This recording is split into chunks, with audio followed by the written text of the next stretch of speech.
Although there have been some bright moments, Coach Butch Davis is struggling through a very difficult year. The Florida State Seminoles, on the other hand, have started 3-0, ranked 4th in the country. But Bobby Bowden is always wary of the Miami Hurricanes, and with good reason. They have ruined 4 potentially perfect seasons for Bowden. In fact, of FSU's last 15 losses, 7 have come against the Hurricanes. It's Miami and Florida State coming up next on Sports Channel.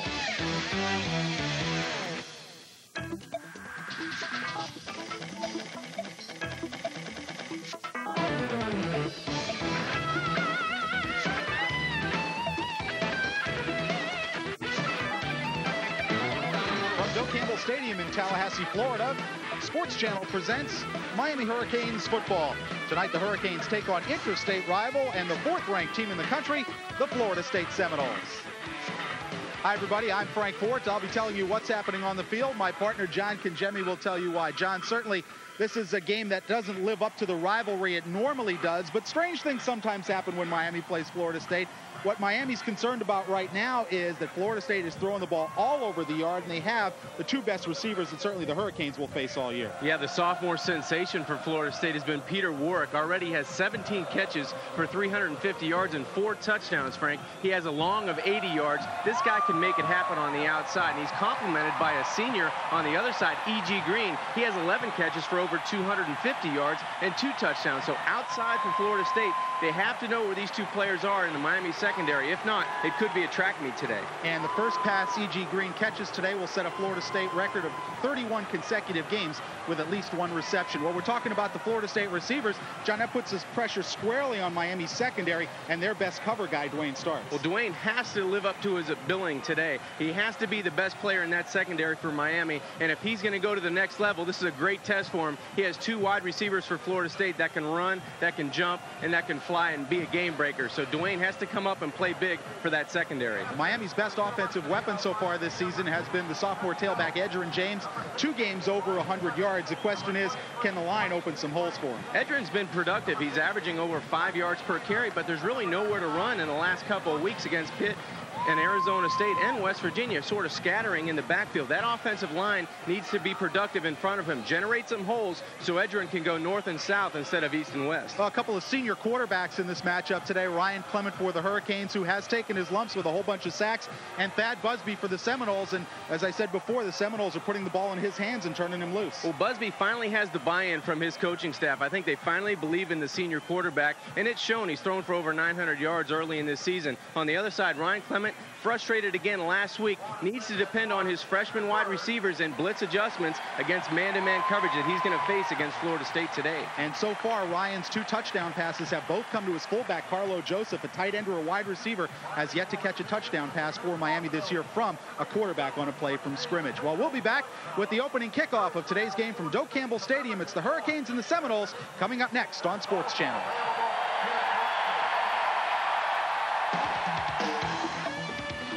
The University of Miami Hurricanes football is being brought to you in part by Office Depot, taking care of business for companies of every size, everywhere, every day. By your local Nissan retailers who remind you that life is a journey. Enjoy the ride. And by Heineken, true to the original recipe since 1886. It's Miami and Florida State from Doak Campbell Stadium in Tallahassee, Florida. Frank Forte and John Kangemi with you on Sports Channel. Florida State did win the toss, and they have deferred. Miami will receive. As you look at head coach Butch Davis going through a rough time. He was also 1-3 in his first year, John, at UM a couple of years back in '95, but then his roughest games were behind him. He's still got Florida State today, Virginia Tech on the road in November. So the Canes really are going to have to play hard if they're going to turn this season around. It's such an important game for Miami to come out right now. They received the football, and Butch Davis' expectations of Miami really today just to go out and play hard and do the things, correct the things that they've hurt themselves with last week. And of course, Bobby Bowden in his 22nd year at Florida State as Sebastian Janikowski kicks off, and he booms it through the end zone. That is 16 now of 21 kickoffs which have gone into the end zone by Sebastian Janikowski, the true freshman from Seabreeze High School up in Daytona Beach. He's quite a weapon in terms of field position. Yeah, awesome. We were watching him in the pregame just kicking it out into the stand, so he'll continue to do that as the day goes on. And there is Ryan Clement, the senior quarterback for the Hurricanes, completing 52% of his passes so far this year. Actually, only 2 touchdowns and 3 interceptions. And as we mentioned, none of those touchdowns have gone to either tight ends or wide receivers through 4 games. So the Canes begin 1st and 10 at their own 20. Standard I set with Edgerrin James, the tailback, Carlo Joseph, the fullback, and this is James. Not much running room, runs into his own guy, Robert Sampson, and he's going to be tackled for the loss of a yard. Darrell Bush in on the tackle for the Florida State Seminoles, along with number 96, Larry Smith, the sophomore defensive tackle. Take a look at the backs and receivers. Reggie Wayne, the Canes' leading pass catcher, and Edgerrin James will start at tailback instead of Darrell McMillan, still feeling the effects of that collarbone injury.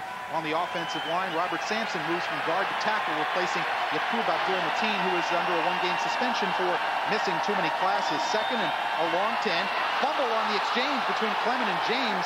James got it back, and again will lose a yard. So the Canes not off to a very good start, John. No, going off left tackle the first play, and there the little mix-up on the draw play just didn't get the football down to on the exchange, and almost a costly turnover. Take a look at the Florida State defense. Andre Wadsworth already has 6 sacks this season, a surefire #1 draft pick in the NFL. Among the linebackers, Sam Coward, back from a year off with an injury, is playing extremely well. Darrell Bush in the middle is also an All-American candidate. 3rd down and 10 as you take a quick look at the secondary. Samari Roll out of Miami Beach, their best cover guy. 3rd and long for the Hurricanes. Swing pass to Edgerrin James. James with some room. He'll have a 1st down, barely, as Sam Coward comes over along with help from Shevin Smith, and they put a good lick on Edgerrin James, but it's a gain of 12 and a 1st down. Yeah, nice play by number 31, Andre King, on the outside. He comes down in motions and cracks back, bringing the Seminole defense to the inside, closer to the hash mark. That leaves Edgerrin James the outside to really blower his head and just barely get a 1st down by a yard. A host of Seminole tacklers for defense there. Great pursuit, but a nice play by James on the outside. Big play early on 3rd down. Well, Florida State, John, has given up only 38 yards per game on the ground, so they are awfully difficult to run against. The Canes do move the chains on 1st down. Give to Joseph, the fullback, his 1st carry of the season. He gets nothing. There are penalty markers down, and we'll check it out. Tony Bryant, number 40, in on the tackle for Florida State, along with number 96, Larry Smith. On the defense. So the offsides as Florida State jumps will give Miami 5 yards and a 1st and 5 situation. Just underway from Doak Campbell Stadium, a stadium which has been upgraded significantly in the past couple of years. And you hear our referee Buddy Ward out of the ACC, one of the venerable officials in the country, his crew working this game. And the Canes will have a 1st and 5 at their 36. 13:06 left to go 1st quarter. Canes receive the opening kickoff and have moved the chains once for a 1st down.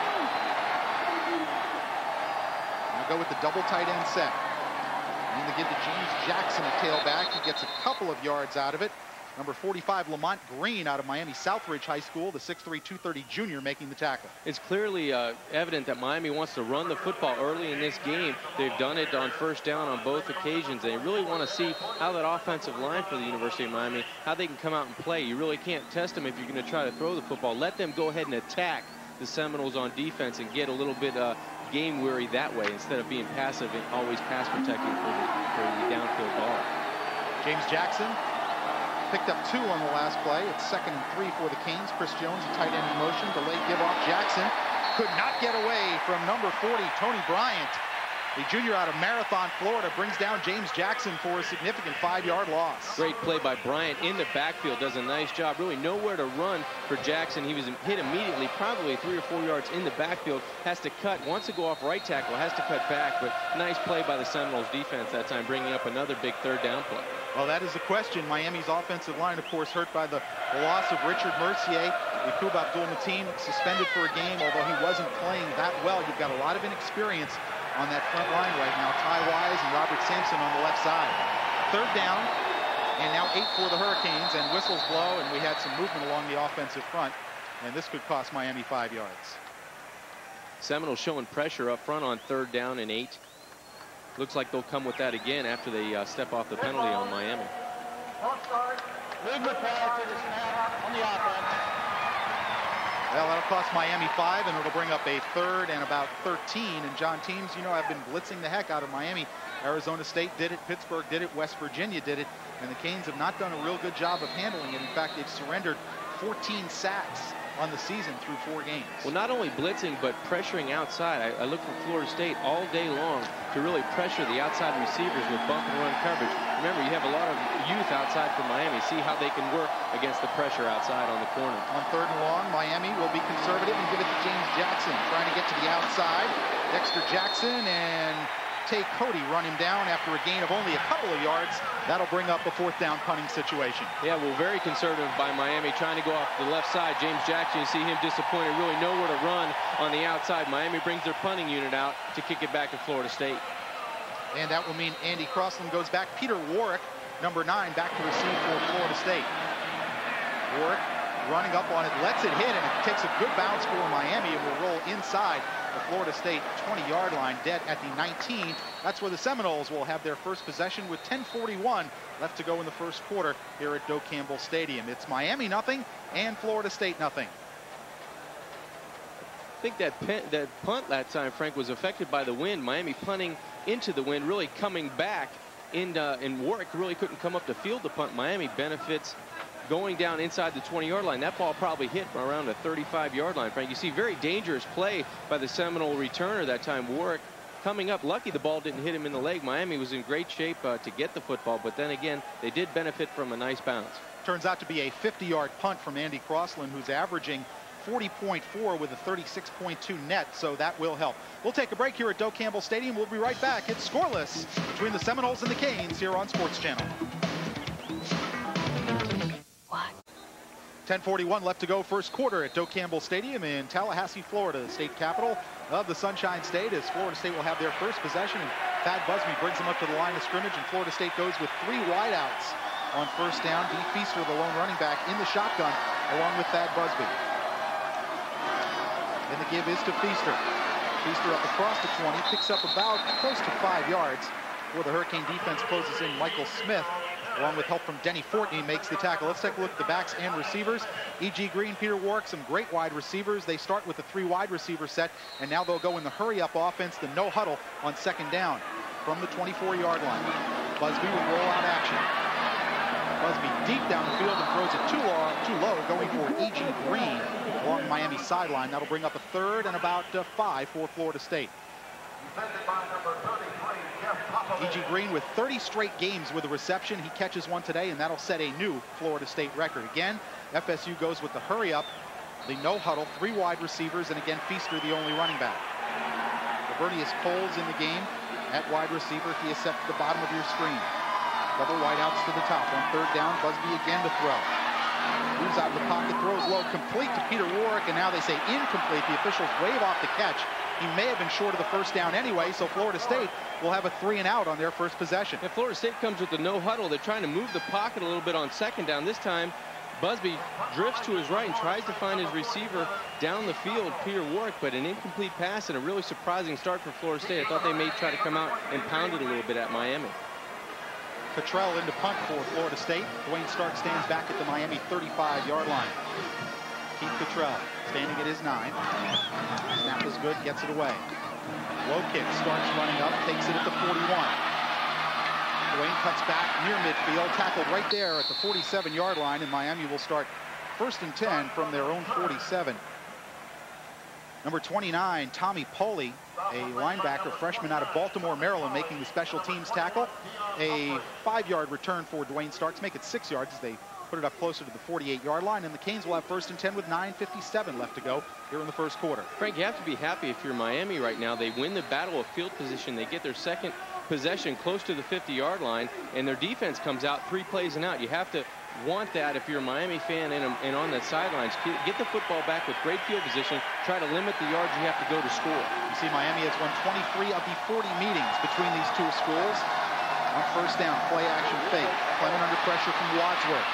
Ryan down the sideline, caught by Reggie Wayne at the Florida State 38-yard line, and that's a pickup of almost 14 yards and a first down for the Canes. Great play by Ryan Clement that time. He escapes the pressure of Wadsworth, goes to his right, and then throws a dart down the sideline to the freshman wide receiver, Reggie Wayne. He leads the team in receptions. Just take a look here Ryan does a nice job avoiding the pressure, and then he has to throw a tight football down the sideline. Great position of the ball. Reggie Wayne going to the sideline, gets 1 foot in bounds, and a big play for Miami on first down. Reggie Wayne, his 22nd catch of the season, and right at his average. He averages 14.5 per catch.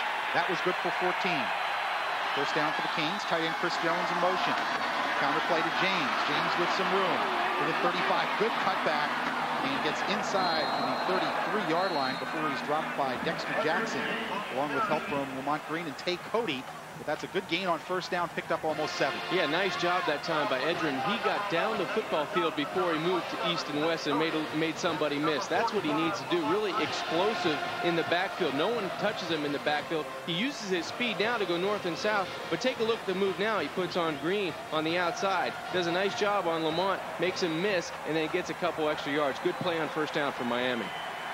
Second down, about 4. Miami has to reach the Florida State 28.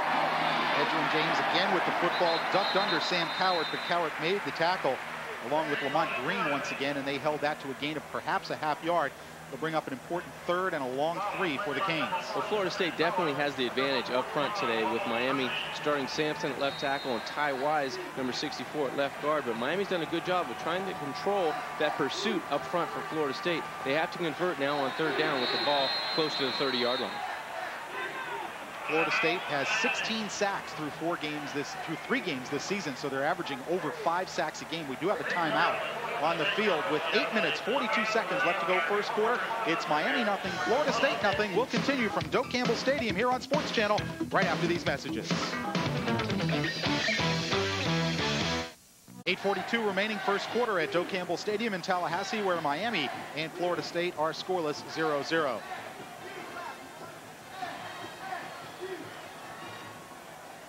John, it's a 3rd down and about 3 for Miami. Here's our game time conditions. At temperature 80 degrees, winds out of the southeast, prescription athletic turf, and no rain in the forecast. Beautiful day here in Tallahassee.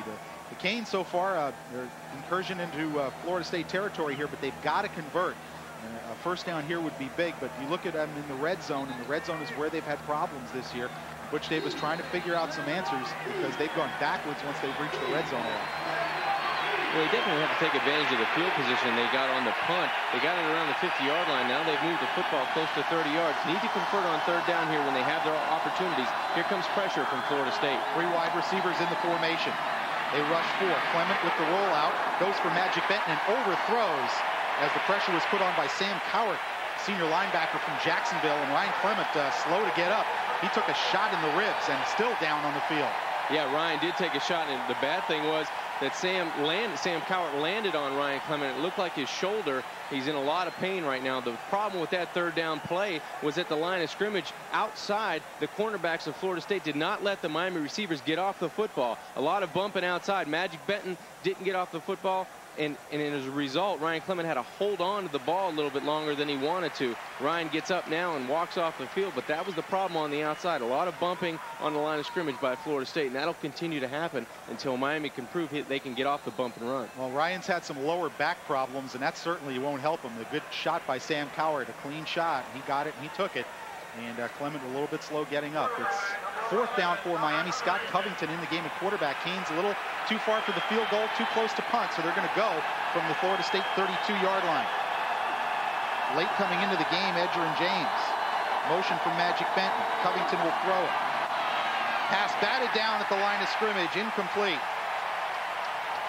And Florida State will take over as number 53, Corey Simon, out of Pompano Ely High School, batted that pass down. Yeah, Simon did a nice job. He was trying to go to Franks over the middle at tight end, number 88. You see there's a clear lane right through, but all of a sudden, a big paw comes up front for Florida State. Corey Simon does a nice job. He's 6'4", 275 pounds on 4th down. A big play for the Seminole defense.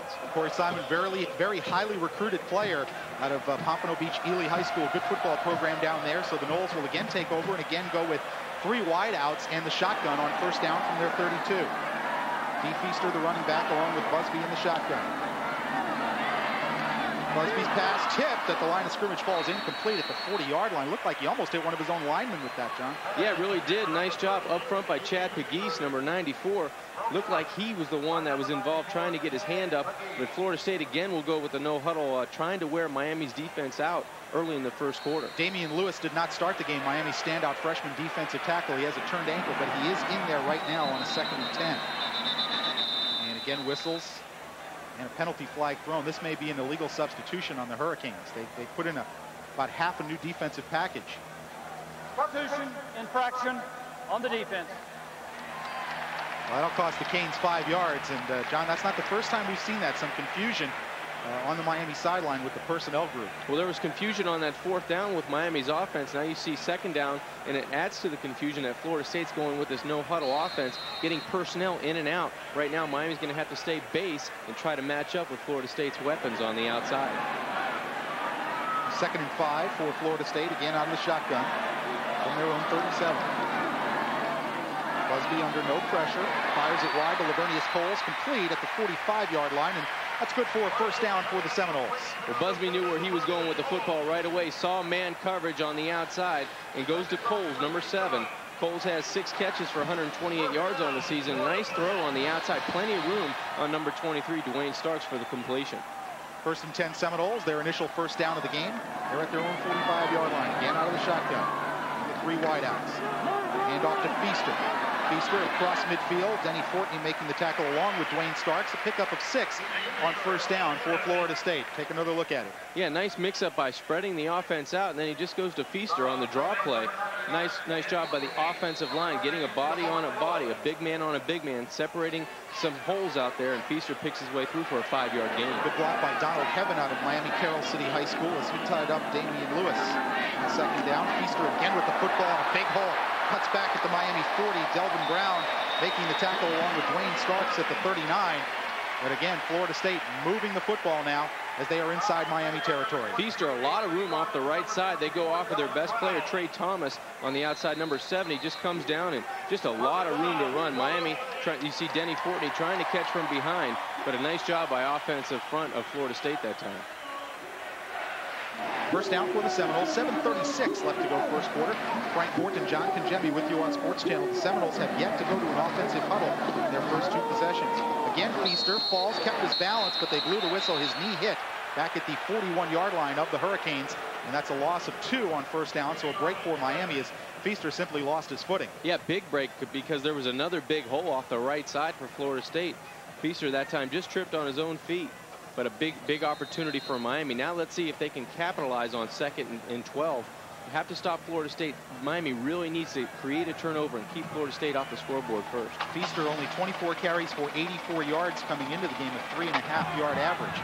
Certainly not what we're used to seeing out of Florida State's running game. They have gone a lot to the passing game. So far again out today on 2nd down. Busby under some pressure, pass complete at the 34-yard line to Davian Harrell, number 8, out of Miami, Florida. The senior wide receiver made the catch. His 6th catch of the year. Dwayne Starks made the tackle. It's a pickup of about 6 yards, and it'll bring up 3rd and about 5.5 or 6. Nice pressure by number 85, Robert Hall. He was about a step too late, and Thad Busby was able to get the ball out to Harrell, but it still brings up a 3rd and a long 5.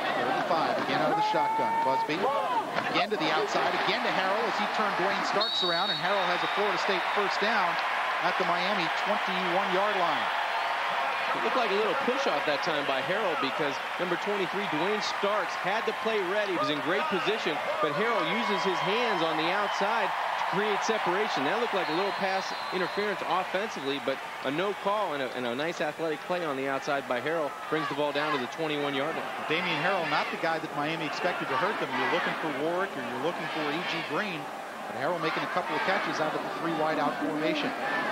5 guys in the pattern as Feaster went in motion. Pressure from Fortney. Busby got away. Busby at the 30. Down the sideline and complete at the Miami 3-yard line. A rolling catch by E.G. Green at the Miami 4, and that sets a new Florida State record, 31 consecutive games with at least 1 reception. Well, Denny Fortney takes a gamble and should have had Thad Busby in the backfield. He lets him escape, and that lets a dangerous receiver buy a little bit more time. E.G. Green, the senior receiver, now did a great job trying to make something happen. After a busted play, they get the ball inside the Miami 5-yard line. First and goal, Florida State. Busby under center for the first time. Takes it on a quarterback sneak and got down to close to the 1-yard line before Derek Ham got him.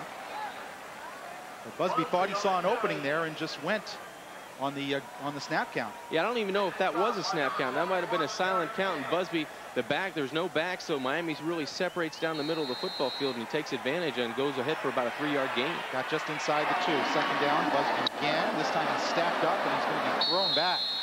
As the Miami defense closed in, Matt Sweeney, number 98, came around the pile and got Busby no gain. Well, trick me once, that's okay, but I don't know if it works the second time. Miami really had a lot of white jerseys bunched up inside the tackle box that time.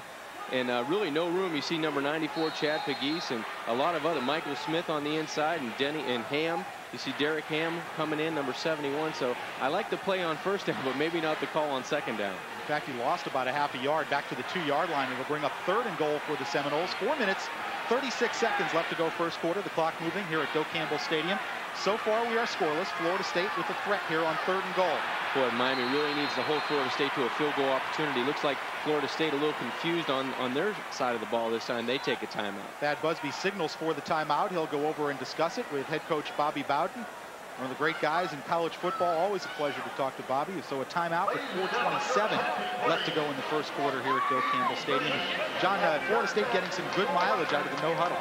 Yeah, I really like coming out and giving something to Miami they haven't seen before, especially in the past couple of games. Miami in the fourth quarter defensively, they've been on the field so much it looks like they've worn down a little bit in the fourth quarter. Well, Florida State takes advantage and comes out no huddle, and that's something with their fast break offense they can do with the snap, with the really with ease. It builds into their offense with no trouble at all, and it's something that they do effectively due to the fact they haven't run the ball as well as they had in the past, the first couple of games in '97. So, Miami really needs to bow up here and keep the Seminoles out of the end zone. They have to hold them to a field goal opportunity. You see the defense surrounding on the outside, Frank. They really need to come together here and make a big play on third down. And Florida State has gone right at Dwayne Starks on those sideline patterns.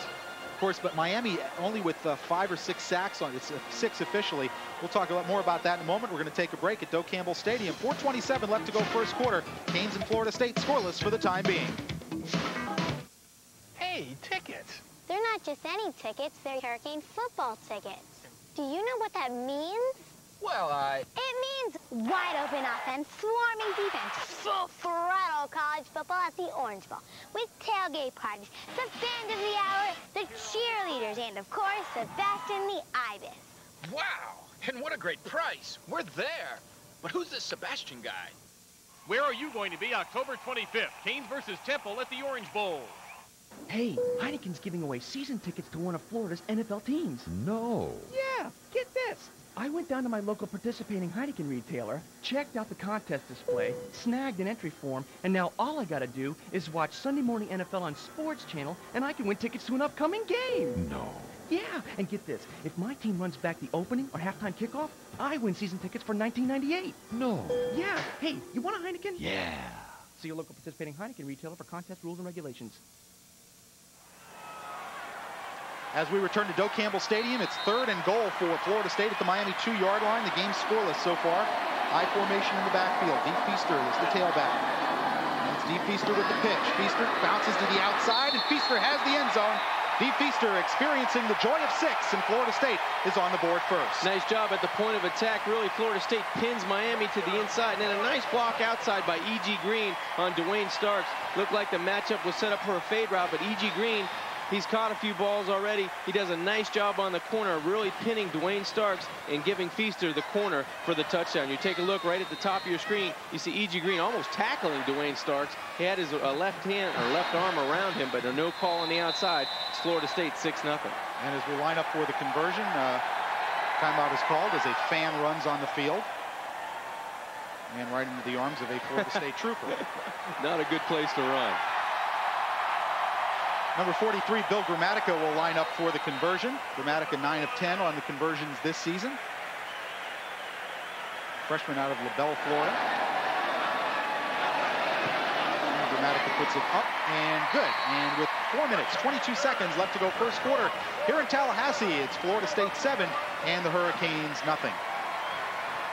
You know, on third down, Frank, you really have to expect a run when they come in on two tight ends, and Miami really didn't take advantage of their third and fourth down opportunities on offense. Florida State does, and that provides them with a 7-0 lead. D. Feaster with his third touchdown of the season. It comes on a 2-yard run after Florida State moving the football effectively out of the shotgun and the no huddle from their 32 all the way down. Let's take another look at the touchdown, and it looked like Miami had it strung out, but the linebacker number 59, Michael Smith, does not take the inside route where he has help. Instead, he goes inside rather than taking the outside contain. He had help on the inside from the safety, Eugene Ridgely, and that might have been able to stop the play had Smith taken a better angle to the outside. You're right, Frank. Miami had a lot of white jerseys at the point of attack, really forcing him to bounce it outside. Michael goes inside instead of maybe staying in his lane outside, and Feaster just beats him with speed to the pylon for the Seminole score. I thought Matt Sweeney did a good job standing up the offensive tackle at the point of attack, but Miami could not fill the gaps.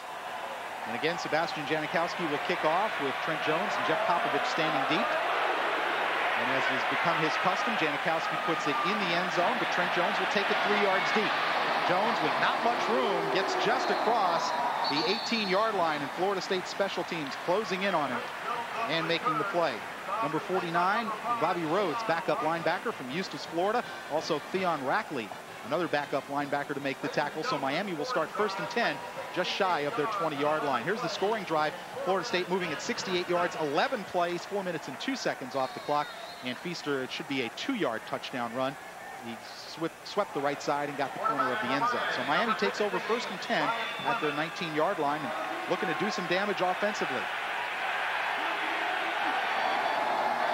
James, the only running back. And James has the football, and he goes down at the 16-yard line. Good penetration from Florida State. Andre Wadsworth beat the block of Ty Wise and drops Edgerrin James for a loss. Well, Miami coming into this football game really is scaled down their running attack. They're really going to stick with a blast play and a counter play. So far, Florida State on the counter play has really gotten into the Miami backfield and really stopped the penetration of Edgerrin James. Really, he can't get anything going. He's starting getting hit 4 yards deep in the backfield and really can't get north and south towards the line of scrimmage. 2nd down and 13 for Miami, a loss of 3 on the previous play. And now Clement out of the shotgun, which the Canes unveiled for the first time last week. Pressure up the middle. Ryan throws to the outside, incomplete. A little miscommunication between he and Reggie Wayne. Ryan threw it someplace Reggie wasn't at as Reggie broke off the pattern. Well, it looked like a hitch route on the inside to Omar Rowland. There was a little pressure in Ryan's face. Did a good job of just throwing the football away and not taking a sack.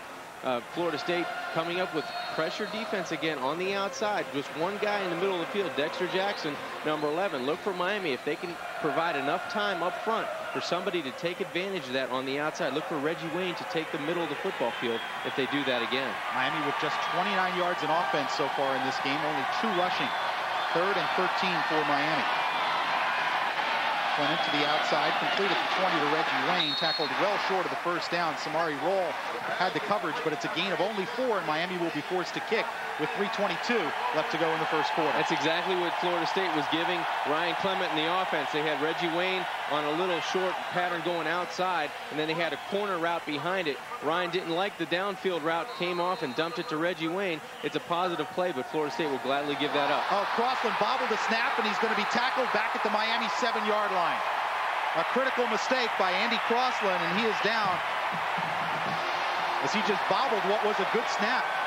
Yeah, no problem with the snap by Denny Fortney coming in for Del Vecchio, snapping the punts and extra points and field goal opportunities, but just a bad play by Andy Crossland. Just bobbles the ball and really gives Florida State immediate field position. You see right there, just dropped the ball, then didn't have a chance to really get it off. Florida State taking advantage of it. They'll get the ball on the Miami 7-yard line. Well, that's the kind of mistake you just can't make against a team like Florida State.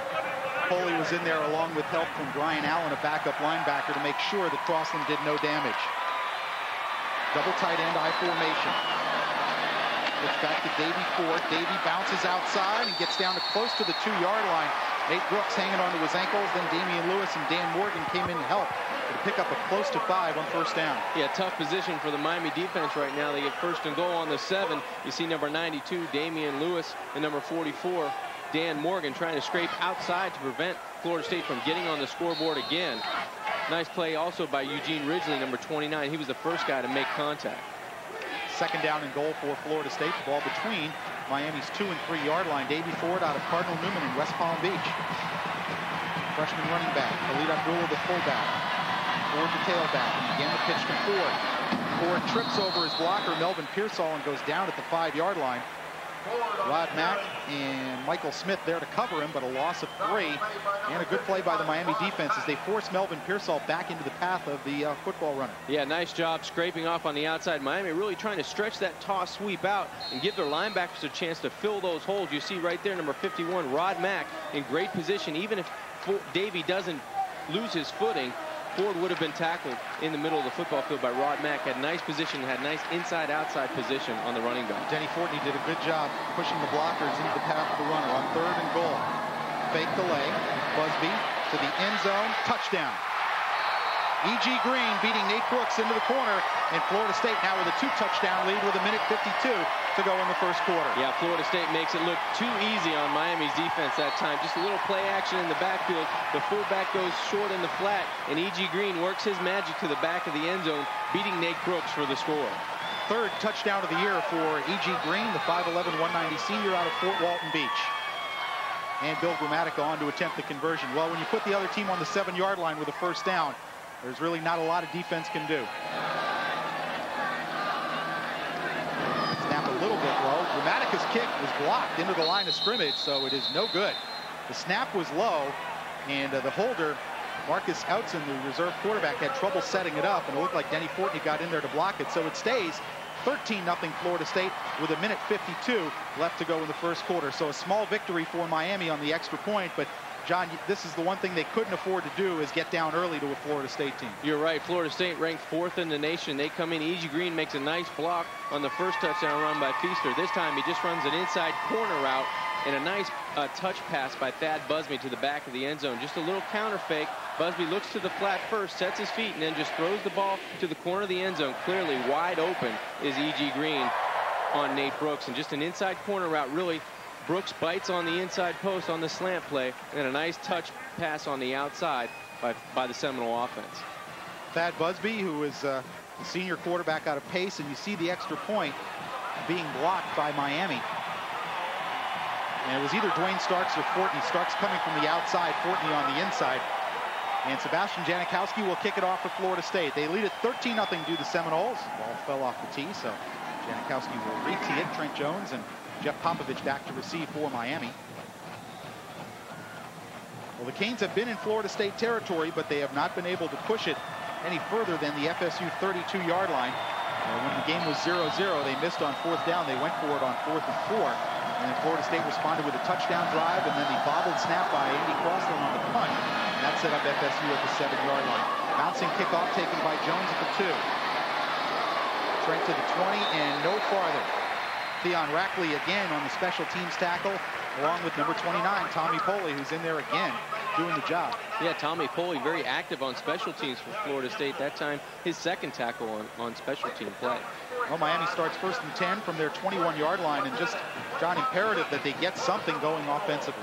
Well, they have to do something. They tried to run the football effectively early in the first quarter. Really was tackled, really had only one run by James Jackson to the outside, and Edrin James had one run, but they need to do something positive on that offensive line. Maybe string a couple first downs together to get that field position back, move the football downfield versus this pressure. Another wide receiver to the bottom of the screen. Clement under pressure. Clement will not escape, and he'll be sacked back at the 17-yard line. Roland Seymour and Sharon Dorsey with the tackle, and Clement again slow getting off the turf. Yeah, this could be a long day for number 16, Ryan Clement. He's going to be pounded relentlessly by this defense of Florida State if he doesn't have any protection up front. And that time looked like the play going to the right side of the football field. Ryan trying to escape the pressure to his left, but really couldn't make anything happen. Looked like everything was going to his right, nothing happening. Maybe should just try to throw the football away, but nowhere to throw it. Seminole defense right on top of him. The Seminole defense, they're strong, they're fast, they're quick. 2nd and 13. Delayed Edrin James.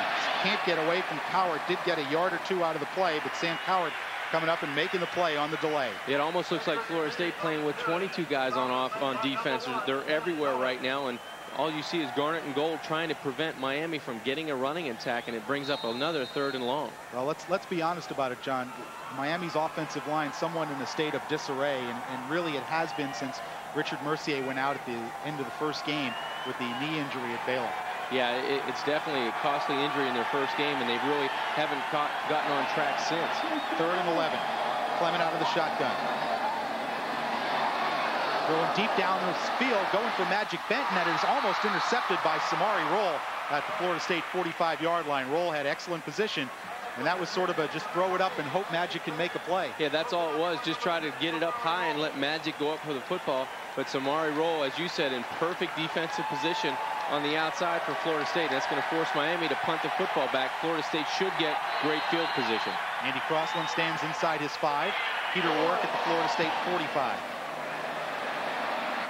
Warwick on the run. Will let it bounce, and it takes a Florida State bounce out at the Miami 48-yard line. So a short punt from Andy Crossland. And Florida State, with 4 seconds left to go in the first quarter, will begin their possession in Miami territory. Well, this is not how Miami wanted to start this football game. Down 13-0 in the first quarter, and Florida State getting the football back on the Miami side of the 50 at the 48-yard line. Only a 29-yard punt from Crossland. No return. So it's 1st and 10 Seminoles. 4 seconds left to go here at Doak Campbell Stadium in the first quarter. Florida State leading 13-0.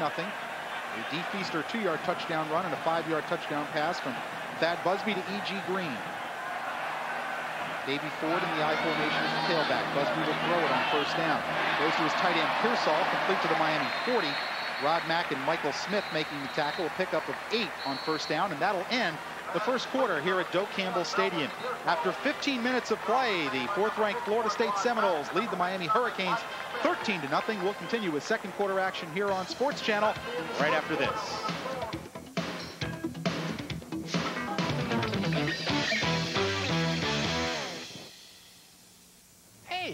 Start of the second quarter at Doak Campbell Stadium. 13-0 Florida State. They have it with a 2nd and 2 in Miami territory. Davey Ford tries to bounce outside, got away from Dennis Scott, and gets inside the Miami 35-yard line. Denny Fortney made the tackle, but Davey Ford picks up a gain of 6 and a first down. Shifty running in the backfield that time by number 22, Davey Ford, the freshman for the Seminoles. Does a nice job of eluding tackles. Dennis Scott, the strong safety for Miami, looked like he had him, number 25, deep in the Seminole backfield right there. Just moves to his right, then goes upfield and picks up the first down. So Miami in the right spots that time, just didn't come up with the big play. Look at Davey Ford, the freshman out of Cardinal Newman in West Palm Beach. 1st and 10, Florida State. They started the drive in Miami territory. Delay to Ford. Michael Smith makes a good play to hold it to a gain of 2. Michael Smith out of Riviera Beach, the sophomore linebacker who has had his struggles this season, made a play there for the Miami defense. Yeah, Smith comes up big that time for the Hurricanes. There was a lot of running room to the left side, and Michael Smith doesn't make the play. It looked like Davey Ford could have escaped closer to a 10-yard gain, but there you see out of Riviera Beach, Florida, the sophomore linebacker does a nice job for the Canes, preventing a first down big play by the Seminole offense. And that 203 weight, that was his true freshman weight. He's up closer to 230 now. 2nd and 8 for the Noles out of the eye. Play fake by Busby. Has time. Tight end Melvin Pearsall complete at the Miami 25, and Dan Morgan makes the tackle at the 23-yard line, but that is a Seminole first down. Yeah, nobody touches Pearsall. Melvin Pearsall, the tight end for the Seminoles, coming across the middle of the football field. That's where Miami has been hurt a lot. You'll see him crossing number 51, Mack, and then Dan Morgan doesn't get a hand on him. He gets outside the defensive coverage by the Hurricanes and picks up a first down for the Seminoles. Gain of 11 down to the Miami 22-yard line. 13:38 to go second quarter, and Florida State really just having their way so far on offense. After the first possession, they have a 3-and-out. They have scored on their 2 subsequent possessions. Busby again to the tight end Pearsall. Michael Smith has him at the Miami 15-yard line, but that's a gain of 7 on first down. That time Pearsall was well covered by Rod Mack. Looked like Miami had bracket coverage on that tight end, but a great throw by Thad Busby, really fitting the football into a tight spot. A nice play by the Seminole offense, but even a better throw by Busby. Really looked like he was locked into his tight end the whole way and just was determined to fit the football in there. You see Rod Mack had great position along with Michael Smith, but a big gain on first down for the Seminole offense. 2nd and 3, Pearsall with 10 catches coming into the game, so they have been going to the tight end. Again, Busby, Warwick has it on the outside, and the tackle by Leonard Myers but not until Peter Warwick has a first down at the Miami 9. Yeah, the freshman out of Dillard High School, Leonard Myers, number 22, on the coverage of Peter Warwick on the outside. Warwick just goes down and runs a hook pattern to the outside. Looks like he's going to bust it in the end zone. Then he throttles it down. Nice timing route by the Seminole offense. Good play by the freshman Myers, but a little bit too late on the pass play. Peter Warwick with 17 catches for a 20.6-yard average and 4 touchdowns coming into the game. First and goal for the Seminoles. Busby straight back. To the outside, intercepted. Intercepted by Dwayne Starks, his second pick of the year, trying to get away and stepped out of bounds at the Miami 15-yard line. But a big turnover. Miami has 2 interceptions this season, and Dwayne Starks has both of them. Yeah, nice play by number 23, Dwayne Starks, on the outside for the Hurricane defense. Had great coverage on Peter Warwick. Warwick was trying to run an inside post pattern, then come back out a double post corner back to the outside. Really never got open. And Busby, a bad decision, tried to fit the football in there again. He tried it once earlier to his tight end and got away with it. This time, the gamble doesn't pay off, and Miami comes up and shuts Florida State down as they're going in for their 3rd score of the afternoon. Dwayne Starks, the senior out of Miami Beach High School. In fact, a teammate of Samari Roll, the Florida State cornerback in high school. Starks played a quarterback as a senior, and Samari Roll also played there the year after Dwayne at quarterback once Dwayne left. But they were teammates at Miami Beach High. Dwayne's 2nd interception of the season, and he has both of Miami's picks on the year. 12-17 left to go 2nd quarter. So now, John, it's up to the Miami offense. They have not been able to move the ball, and it's Scott Covington coming into the huddle at quarterback. Yeah, change it quarterback, try to change it up a little bit. Ryan was out on the football field. Now he'll go to the sideline. We'll take a timeout. 12-17 left to go 2nd quarter. It's Florida State 13, Miami nothing.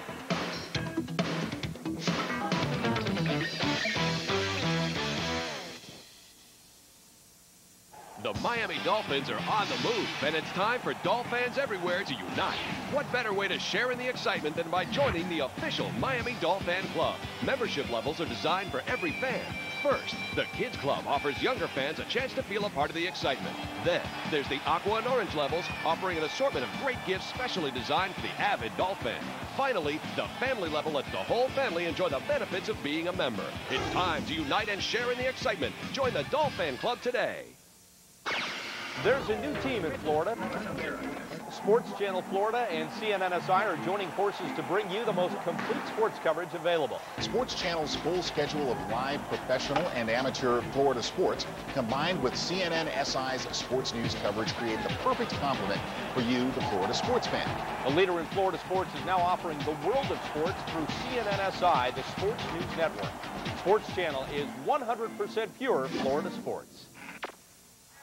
12-17 left to go 2nd quarter. A look at Ryan Clement on the Miami sideline. Those ribs may be hurting, but right now Scott Covington is in the game.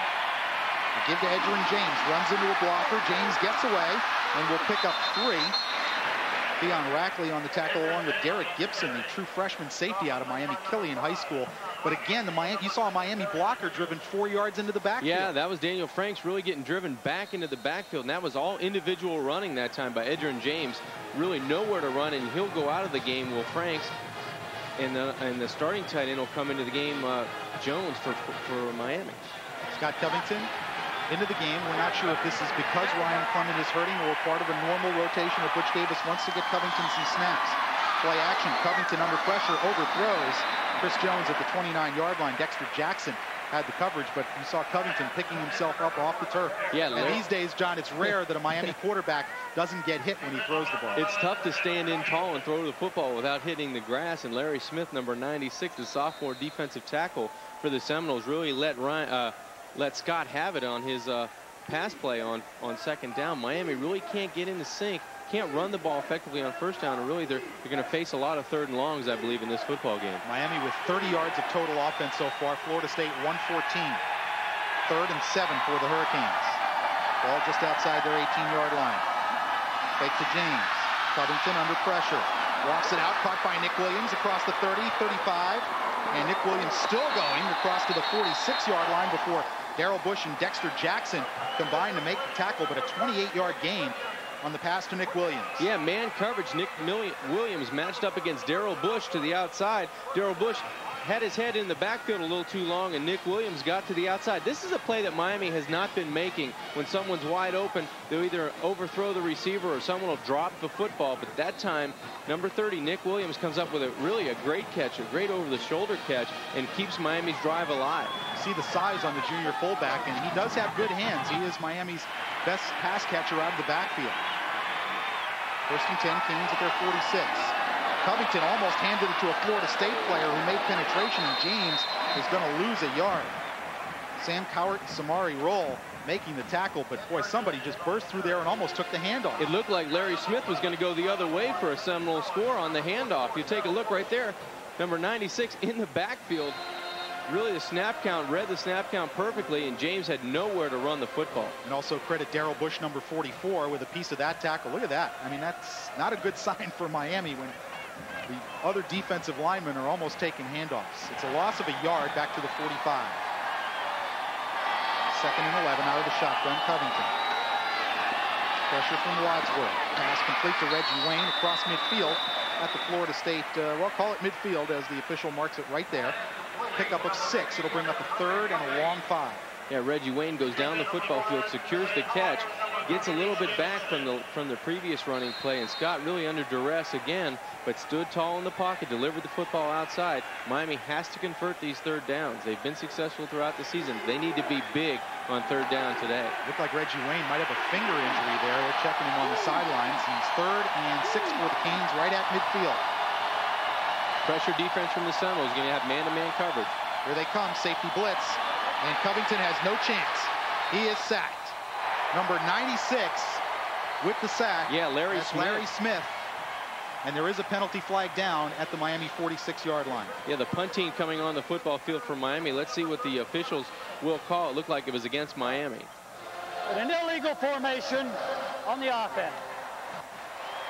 Now Florida State will decline that penalty. They will take the sack from Larry Smith, the 6'5", 288 sophomore out of Folkestone, Georgia. And Covington really had no chance there. Yeah, Florida State really didn't disguise anything. They were going to come at you, really man-to-man coverage across the board. Miami just couldn't handle it on third down. Shevin Smith came on the safety blitz. Another mediocre punt from Crossland, but it's going to take a little short of Peter Warwick, and he'll get at the Florida State 24-yard line. And Florida State will start their 1st and 10. 10:23 left to go until halftime. It's Florida State 13, Miami nothing. We'll be back on Sports Channel with more second quarter action right after this.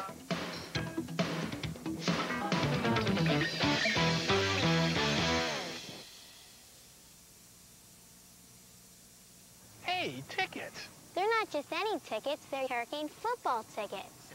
Do you know what that means? Well, It means wide open offense, swarming defense, full throttle college football at the Orange Bowl, with tailgate parties, the band of the hour, the cheerleaders, and of course, Sebastian the Ibis. wow. And what a great price. We're there. But who's this Sebastian guy?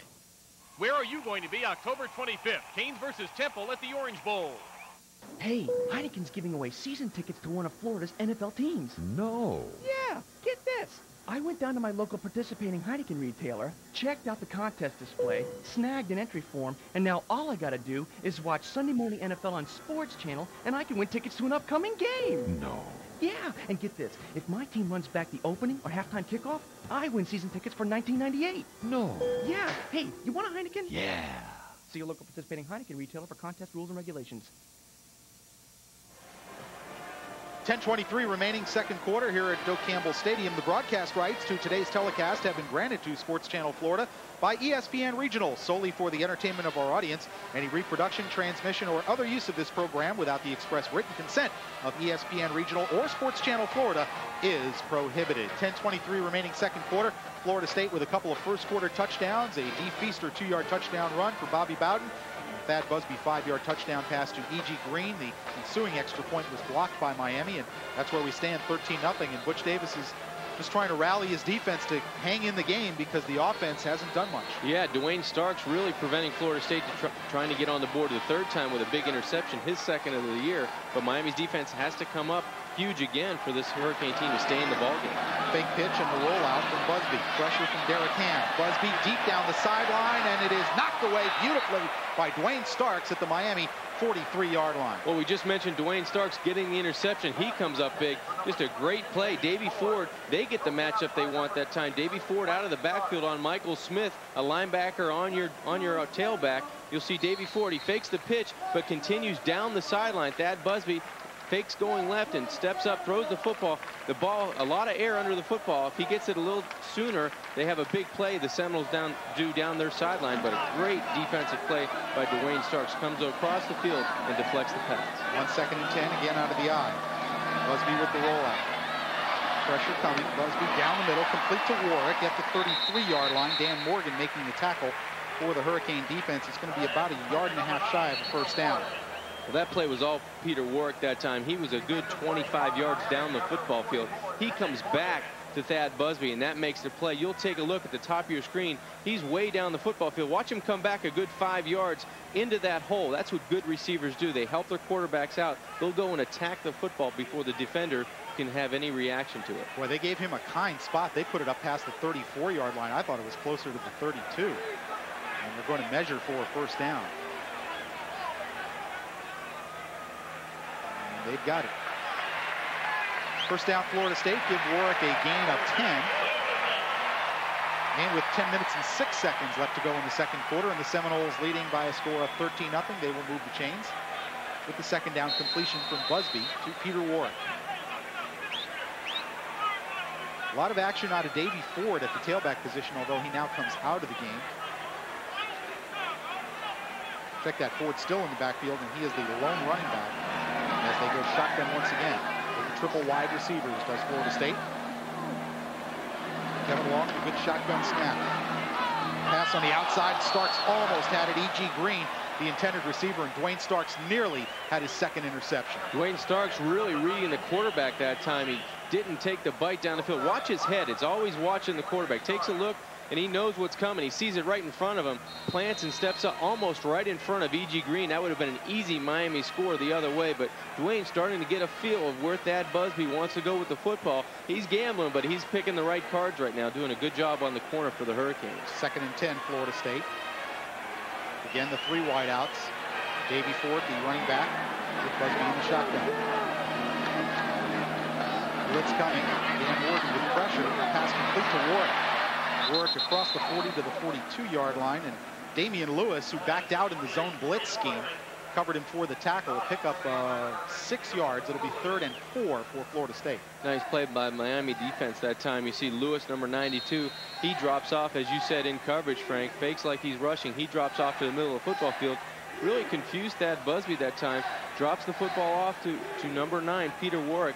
He hits the turf as soon as he can. Positive play for the Seminoles, but the Hurricanes now defensively on 3rd down need to make a stand. Florida State needs to reach their own 45 for a first down. Look at Ford. Ford behind Whitaker. A good block. Dan Morgan makes the tackle in Miami territory, but that is a pickup of 9 yards and a Seminole first down. Yeah, the Seminole offense that time really a little almost a counter play fake by the quarterback Busby. A lot of guys went with the quarterback. White jerseys trailing. You see 51 Rod Mack, and now Dan Morgan, 44, comes across from the weak side to make the play. Nice scheme that time by the Florida State offensive backfield. 1st and 10 Florida State with 8:41 left to go in the second quarter. Damian Lewis hobbling off with that ankle. Now comes back in the game to replace Chad McGeese. First downs, and Florida State dominating in that category as they are in total yardage. Busby again out of the shotgun. Quickly over the middle. Ford is wide open. Jukes his way around Rod Mack, and Quincy Hipps finally tackles him at the Miami 37-yard line, but that's a pickup of 12. And again, Florida State on the move. Davey Ford looks a lot like number 28 that roamed the sidelines for Seminoles for the last 4 years in Warwick Dunn, but he's doing a great job. He's only 5'11", 188 pounds. He's a freshman, but very shifty. That time almost makes Rod Mack buckle, and he eludes him and goes up for another first down for the Seminoles. Miami with a lot of young players on the field. Look at Clint Hurt in the middle of that defensive line. True freshman. And first down for Florida State. Busby again with plenty of time. Now the pocket starts to break down. Busby Throwing deep to the sideline, incomplete for Warwick, and him and Leonard Myers get tangled up. Warwick threw Myers down. But at least last time they forced Busby to move. Yeah, they forced him to move, but only after Thad Busby had about 3 or 4 seconds in the pocket to really scan the field. You see 12 out of 19 for 112 yards and 1 touchdown, but Thad really wasn't pressured that time. I think he moved because he felt like he had to. He has a lot of time in the pocket, and he's looking downfield. He pumps once, he pumps twice, and Warwick comes back to the football. He was in the end zone. He comes out of the end zone, but just the ball was too high for him to take the ball and get a foot down. Trey Thomas doing a good job handling Derek Ham on that particular pass protection. 2nd and 10 for the Noles at the Miami 37. Travis Minor now the running back. He's freshman out of Baton Rouge. Busby will step up. Busby throws it complete to Warwick at the 33. Warwick with some room across the 30. And Peter Warwick is going to score. Dwayne Starks tried to bump him out of bounds. He did not. Warwick got the ball across the plane. Touchdown, Florida State.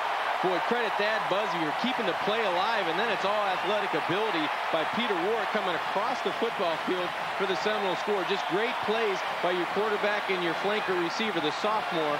He did a great job of using his ability and his speed to get to the pylon before Dwayne Starks could push him out. Seminoles go up 20-0. But if you're Miami's defensive coaches, you say, hey, that tackle has to be made in the middle of the field.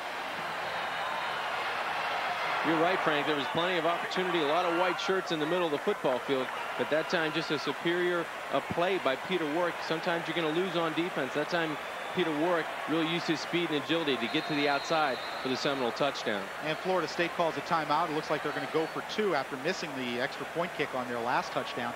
7:32 left to go second quarter. The Seminoles have jumped on top of the Hurricanes now 19-0, and it looks, John, like it's going to be a long afternoon for the Canes. We'll be right back from Doak Campbell Stadium. It's the Seminoles 19, Miami nothing. We'll be back on Sports Channel right after this.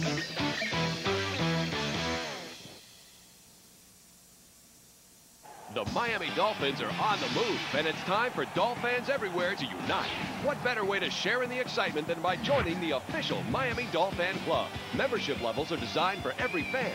First, the Kids Club offers younger fans a chance to feel a part of the excitement. Then, there's the Aqua and Orange levels, offering an assortment of great gifts specially designed for the avid Dolphin. Finally, the family level lets the whole family enjoy the benefits of being a member. It's time to unite and share in the excitement. Join the Dolphin Club today. AutoNation USA presents Sunday Morning NFL, the most comprehensive coverage of Florida's 3 NFL franchises on Sports Channel's Sunday Morning Playbook.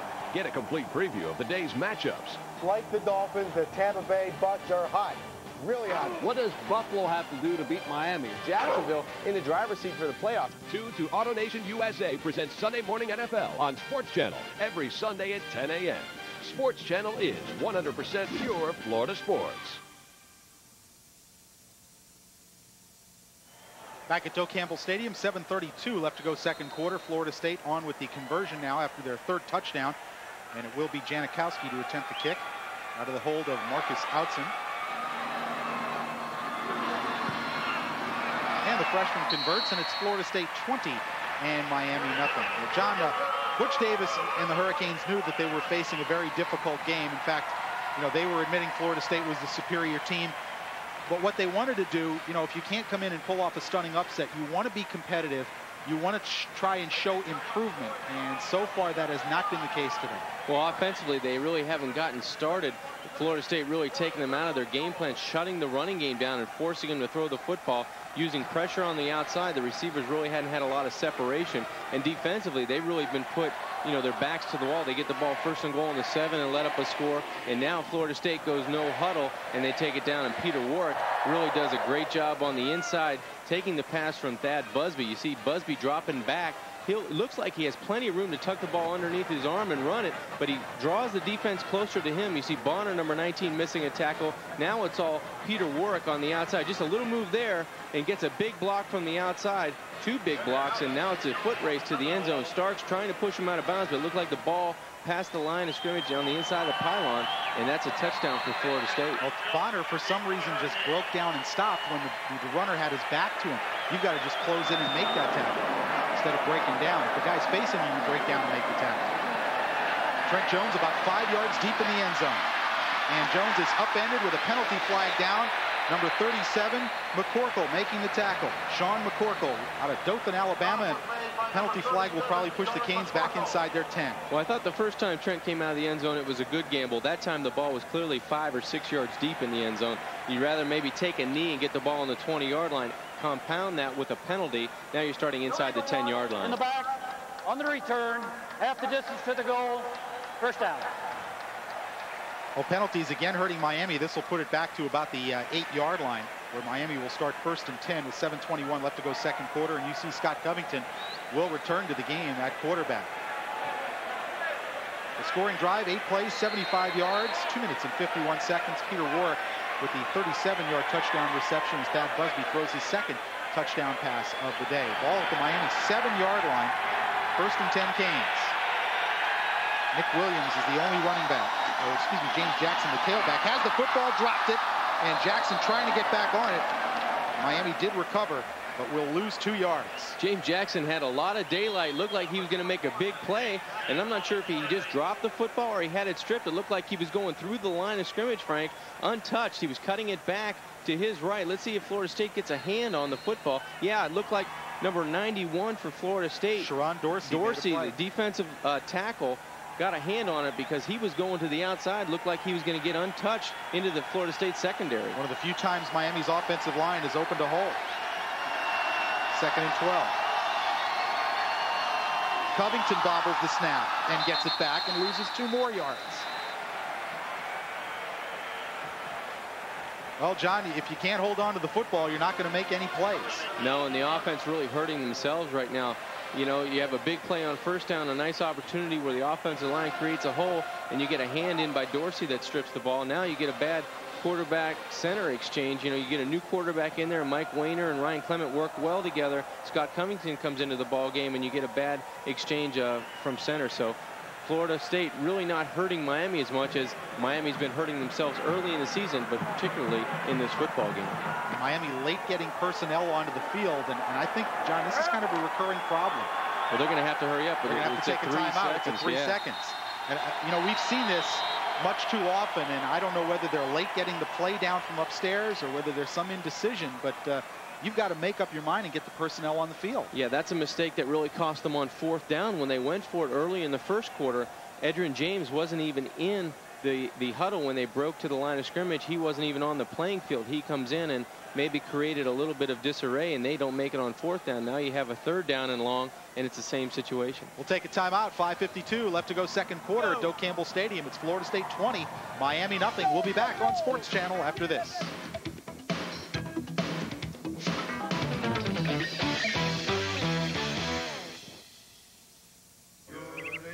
Check it out. Look at this. There she is at 6 months. Okay? That's her with Daddy at the beach. Beach? There she's having a checkup. Checkup? Oh. Here's a big bag. It's her first meal. Whoa. Yeah, check out those hubcaps. Isn't she a beauty? Oh. You got videos of that one. Really? You want to see? FedEx will come to your office to pick up your 2-day package for an extra charge. UPS will come to your office to pick up your 2-day package for an extra charge. The U.S. Postal Service already comes to your office every day. So we'll pick up your priority mail 2- to 3-day package for free. So, what's your priority? Switch to priority mail from the U.S. Postal Service. Butch Davis's team struggling once again. It's 20-0 Florida State with 5:52 left to go. And John, we've seen some problems before with getting personnel on the field. You see Nick Williams talking over with Coach Davis some things that are happening in this football game that have not been good for Miami. Delay to Trent Jones, gets a couple of yards before Sam Cowart makes the tackle, and Miami will have to punt from their own end zone. Well, they're not winning the battle on the scoreboard. It's 20-0 FSU over Miami, and they're not winning the field position, and it looks like they're getting beat at the point of attack. Florida State really a lot of energy early in the football game, and it's carried over to the second quarter. And you can be sure Florida State's going to come after Andy Crossland here. They have 10 on the line of scrimmage. Crossland gets it away. And he kicked it out of bounds on the Miami sideline at the They're inside the 30. They're marking it at the 28-yard line. So only a punt of 23 yards from Andy Crossland. Well, he's had a punt of, I believe it was 38 yards on his last attempt. Now he comes up with a, another poor effort. Andy Crossland needs to put the football down the field. That was just a ball that got up in the wind and it looked like it sailed over the Miami sideline, and he needs to have a better performance for his team to gain any field position. Well, in fairness to Crossland, he was not recruited as a punter. He's kind of been forced into the job with the reduced scholarship numbers. You just can't afford to sign a punter when you're only signing 12 or 15 guys 2 years in a row. First down, Florida State, ball just inside Miami's 29. Reverse coming. Lavernius Coles, Denny Fortney had it smelled out. Now Coles reverses back the other way at the 40. Coles still on his feet and finally dropped back at the 31-yard line. Rod Mack making the tackle along with Jeff Popovich and Michael Smith, but a good play by Denny Fortney and forced him into a loss of 2. Not positive which way that reverse was going. It still may be in reverse, but a good job by Miami defensively. Really, Denny Fortney was the first man on the ball for Miami. Doesn't let him get outside, forces Coles to change his field, goes back from the way he came, and there's really a lot of white jerseys in correct positions. Nice defensive play. It all adds up to a 2-yard loss. Second down and 12 for Florida State. 4:34 left to go. As you look at the total yards, and Miami just has really struggled offensively. Busby, with the pocket collapsing, has to throw it away. Good pressure that time from 94, Chad Pegues, forcing the incompletion. And that'll bring up 3rd and 12. Yeah, the junior Chad Pegues does a nice job coming right up the middle of the Seminole offensive line, creating pressure for Miami. 2 good plays in a row for the Miami defense. They've done a nice job on the reverse. This time they create havoc in the backfield for Thad Busby. Let's see what Florida State comes up with 3rd and long. Florida State has had 2 good drives on offense. Their 3rd touchdown resulted from a bobbled snap on a punt that set them up at the Miami 7-yard line. They started this drive at the Miami 28. 3 wide receivers, in the set out of the shotgun. Busby, good protection, pass batted down. Damian Lewis knocks it down and breaks it up. And I'm sure Sebastian Janikowski and the kicking team will trot onto the field as he'll put his strong leg to use on a field goal try. Yeah, he'll be going against the wind, but let's credit the Miami defense. A nice job. Damian Lewis, the freshman defensive tackle, does a nice job batting the football down of Busby's pass attempt on 3rd down. Miami's defense still playing hard in this football game. Marcus Outzen, the holder, late coming on the field. See Janikowski 3 out of 3 this year with a long from 49 yards. This one will come from 48. Snap is good, hold is good. Kick is on the way and no good. He missed it wide right, and I know those are bad words here at Doak Campbell Stadium. That's right, plenty of leg that time. Just misses the field goal to the right side. Nice job by the Miami defense. Let's credit their ability to come out on a bad punt. Florida State gets the ball on the 28-yard line, and Miami does a nice job getting the ball back for the offense, actually gaining a couple yards for the offense. Miami's offense will start closer to the 30-yard line. Ryan Clement back in the game, so they gave Scott Covington a couple of series. You know, at this point, Butch Davis is looking for anything positive to happen, and a defensive stop there when Florida State starts at the 28 is something positive. Have not seen Edgerrin James in the second quarter. James Jackson, the tailback. Jackson with the football. Makes a good cut, picks up 3, but the hole closes awfully fast. Yeah, also great pursuit by the Seminole defense that time. Nice job of taking care of Jackson. It looked like up front, number 92 for the Seminoles, Johnson, Jerry Johnson, the defensive tackle. A nice job scraping down the defensive front and making the stop for the Seminoles. Also in there, Demetro Stevens, number 52, the backup middle linebacker. As you get a good look at Jerry Johnson out of Fort Pierce Central. 2nd and 8 for Miami. Clement with the play fake. Throwing deep for Magic Benton, overthrows in double coverage from Derek Gibson and Troy Saunders. And it'll bring up 3rd and long for the Canes once again. Situations that they just can't afford to be in against this Florida State pass rush. Yeah, and it looked like he had his fullback in the flat that time, and he elected to go down the football field trying to squeeze it into Magic Benton, who was well covered, or actually double covered down the right sideline on the post pattern. So, as you said, brings up another 3rd down. It seems like Miami's been looking at 3rd downs all day, and not 3rd and 4 and 3rd and 3, but 3rd and 10 and more. See the time remaining and the score in the second quarter. It's been all Florida State. Out of the shotgun again. Blitz coming for the Noles. Quick read and pass to Reggie Wayne, who can't hang on. Shevin Smith on the coverage, and Miami will be forced to punt it away again. Yeah, Ryan trying to squeeze that football into his freshman Wayne, but there were 5 garnet and gold jerseys and players on defense surrounding it. It would have been short of the first down had Reggie caught the football. So once again, Andy Crossland will kick. D. Feaster back to receive the punt.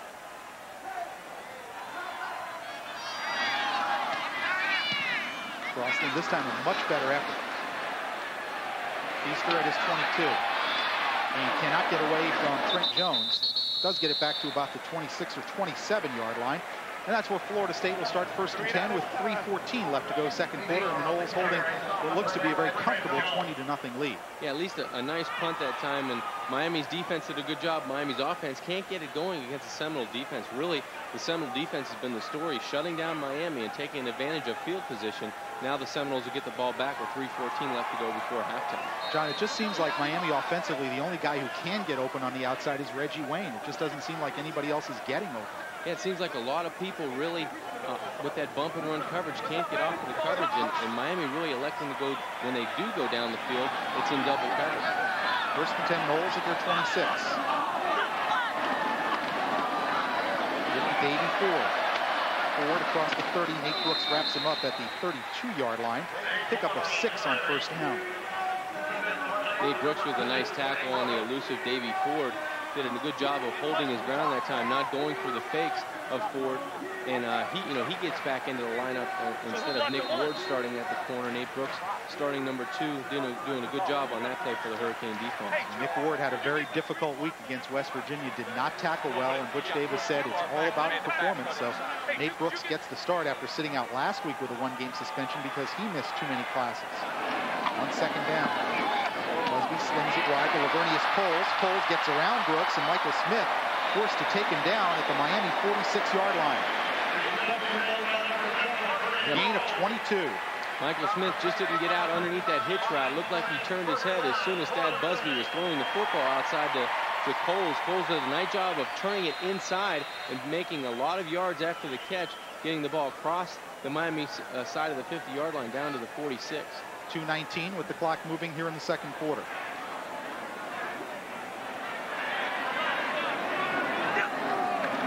Busby against the 4-man rush.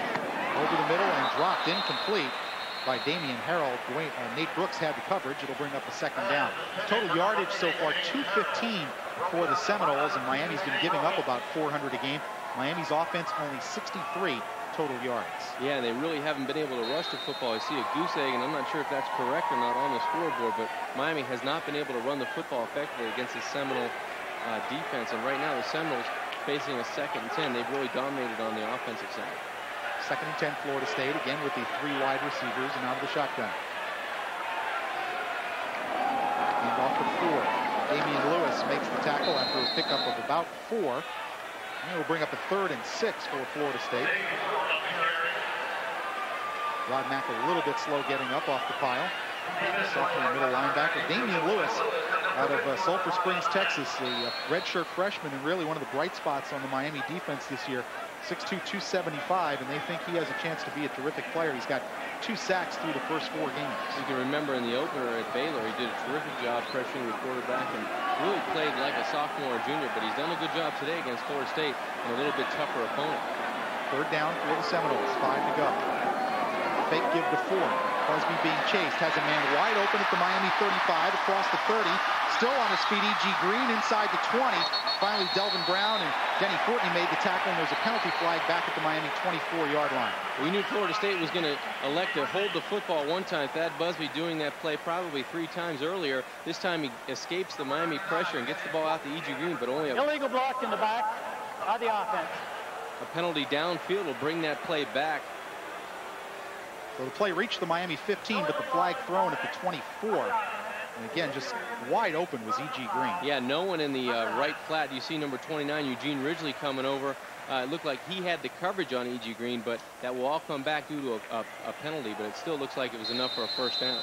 It is a 1st down at the Miami 34-yard line with now 1 minute 10 seconds left to go in the 1st half. But Florida State uses this rollout and the bootleg action very well. Miami's defensive ends really not taking good angles toward the quarterback in anticipation of that.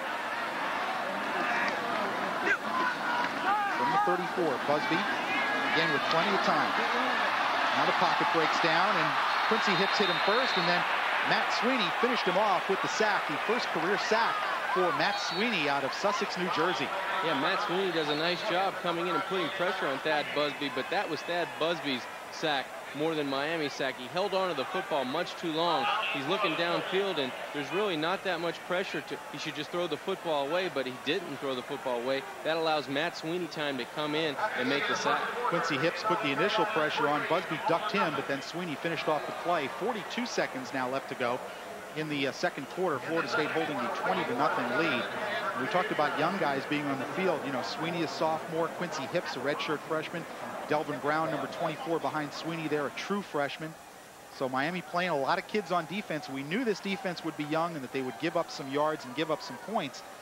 And really, when you look at Miami's record, 1-3, I'll go back to what Randy Shannon, the linebackers coach, said to me before the season. Hey, if our offense can get us 24 points a game, we'll win a lot of games. Well, if that was the case, they'd be 3-1 instead of 1-3 right now. You're right. They'd have a much bigger smile on their face right now. And the Miami defense has played well today. They've just been put in some bad situations by the Miami offense and special teams. Well, especially when you knew the situation that they were young and inexperienced. Sports Channel is your home for the most exciting NFL pregame coverage. Tune in tomorrow at 10 a.m. when AutoNation USA presents Sunday Morning NFL. This hour-and-a-half pregame show takes you inside the huddle with Dolphins, Buccaneers, and Jaguars. Catch the action exclusively on Sports Channel beginning at 10 a.m. There was a loss of about 11 on the last play. It'll bring up a 2nd and 21 for the Noles at the Miami 45-yard line. Busby under center. We'll give this time to Ford. Ford bursts through the hole. And Ford down to the 30-yard line before Michael Smith makes the tackle. A pickup of 15 yards. It'll be 3rd and 6 with the clock moving. 30 seconds to go here in the first half. Yeah, and Florida State will go with no huddle. Try to get another play off. The clock's counting at 25 and going down. Out of the shotgun this time.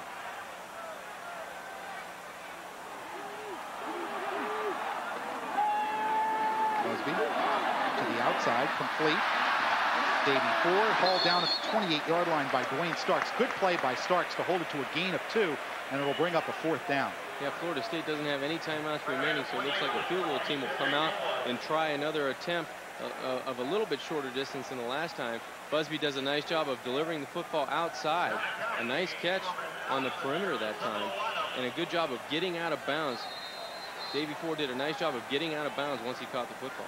And a look at Sebastian Janikowski, this time trying from 45 yards. He missed a few minutes ago from 47. Marcus Hudson will hold it. Good snap. Kick on its way. Plenty of distance and right through the middle. And Sebastian Janikowski, with 2 seconds left in the first half, has put Florida State up by a count of 23-0. A 45-yard field goal from the freshman out of Daytona Beach Seabreeze High School. Yeah, not the start Miami wanted. Down 23-0 going to halftime. They'll get probably a squib kick opportunity to advance the football on the kickoff, but Miami didn't come out and do the things offensively they needed to do. They have to regroup at halftime and try to get in a semblance of a running game and an attack going offensively. And Miami's never really threatened to score. Their deepest penetration has been the Florida State 32-yard line.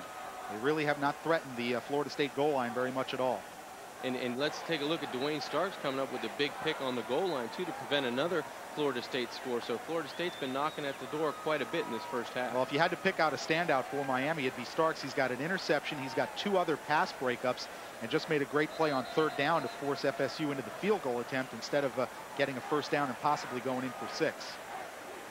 Yeah, Miami needs to create a star on offense. They need to gel a little bit more on that offensive line. They haven't played well together, and you take a look at some of the defensive performers. Nate Brooks on the left and Dwayne Starks on the right. Really just a frustrating time for the Miamis, especially the seniors like Dwayne Starks and Nate Brooks as a junior, who had some success in the past, to come into a season now down 23-0 facing, New State rival in Florida State. And facing a 4-game losing streak for the first time since 1977. Trent Jones picks up the kickoff inside his 10. As first halftime runs out, Jones reaches the 22-yard line, where he is brought down.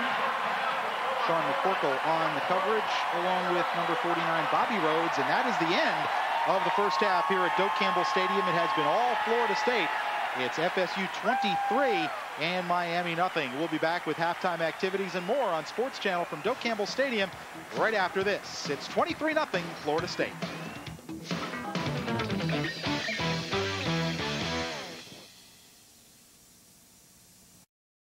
Start of the third quarter at Doak Campbell Stadium. The fourth-ranked Florida State Seminoles leading Miami 23-0. George Gaitan will kick it off for Miami. Jermaine Stringer drifting back 2 yards deep in the end zone will bring it out. Stringer cutting back the other way and finally falling at his own 7-yard line where Andre King covered him. But not a good decision by Jermaine Stringer to begin the second half. Stringer, his own worst enemy there, getting the football 4 yards deep in the end zone, then tripping coming out and gets the ball, advances it only to the 6-yard line. Florida State starting 1st and 10, and John, the Hurricanes never threatening to score in the first half, trying to get something going offensively, but there's just too much penetration by the FSU defensive line. And defensively, just not enough pressure on Thad Busby. They have had 1 sack, and Dwayne Starks with an interception. But Busby's had way too much time to throw the football, as we've seen quarterbacks have the past couple of weeks. Let's see what the Miami defense can do with Florida State backed up in their own end. Travis Minor is the tailback. Khalid Abdul the fullback, and Minor with his first carry. Minor gets a yard or 2 out to the 9-yard line. Call it a gain of 3. Chad Pegues had him around the ankles for the tackle, bring up a 2nd and 7. Yeah, Frank, I would expect Miami's defense especially to come out and fight a little bit more in the second half. They played well in the first half, but they were just put in some bad situations, being backed up on the 1st and goal on the 7-yard line, given an easy score. But I would expect Miami to come out and fight on both sides of the ball, especially on defense now that they have a little bit of field position to work with defensively. 2nd down, again, Florida State out of the eye. They began the game in the no huddle and the shotgun. Now going back to the more conventional offense. Play fake. Busby had it knocked loose from behind by Derek Ham. They're going to call it an incompletion. They said his arm was moving forward, and I'm anxious to see a replay of that. Yeah, it looked like it was moving forward on the initial call, but a nice play generated by Ham on the outside, the defensive tackle coming from the outside, just getting a piece, it looked like a piece of the football as well as Thad Busby's arm.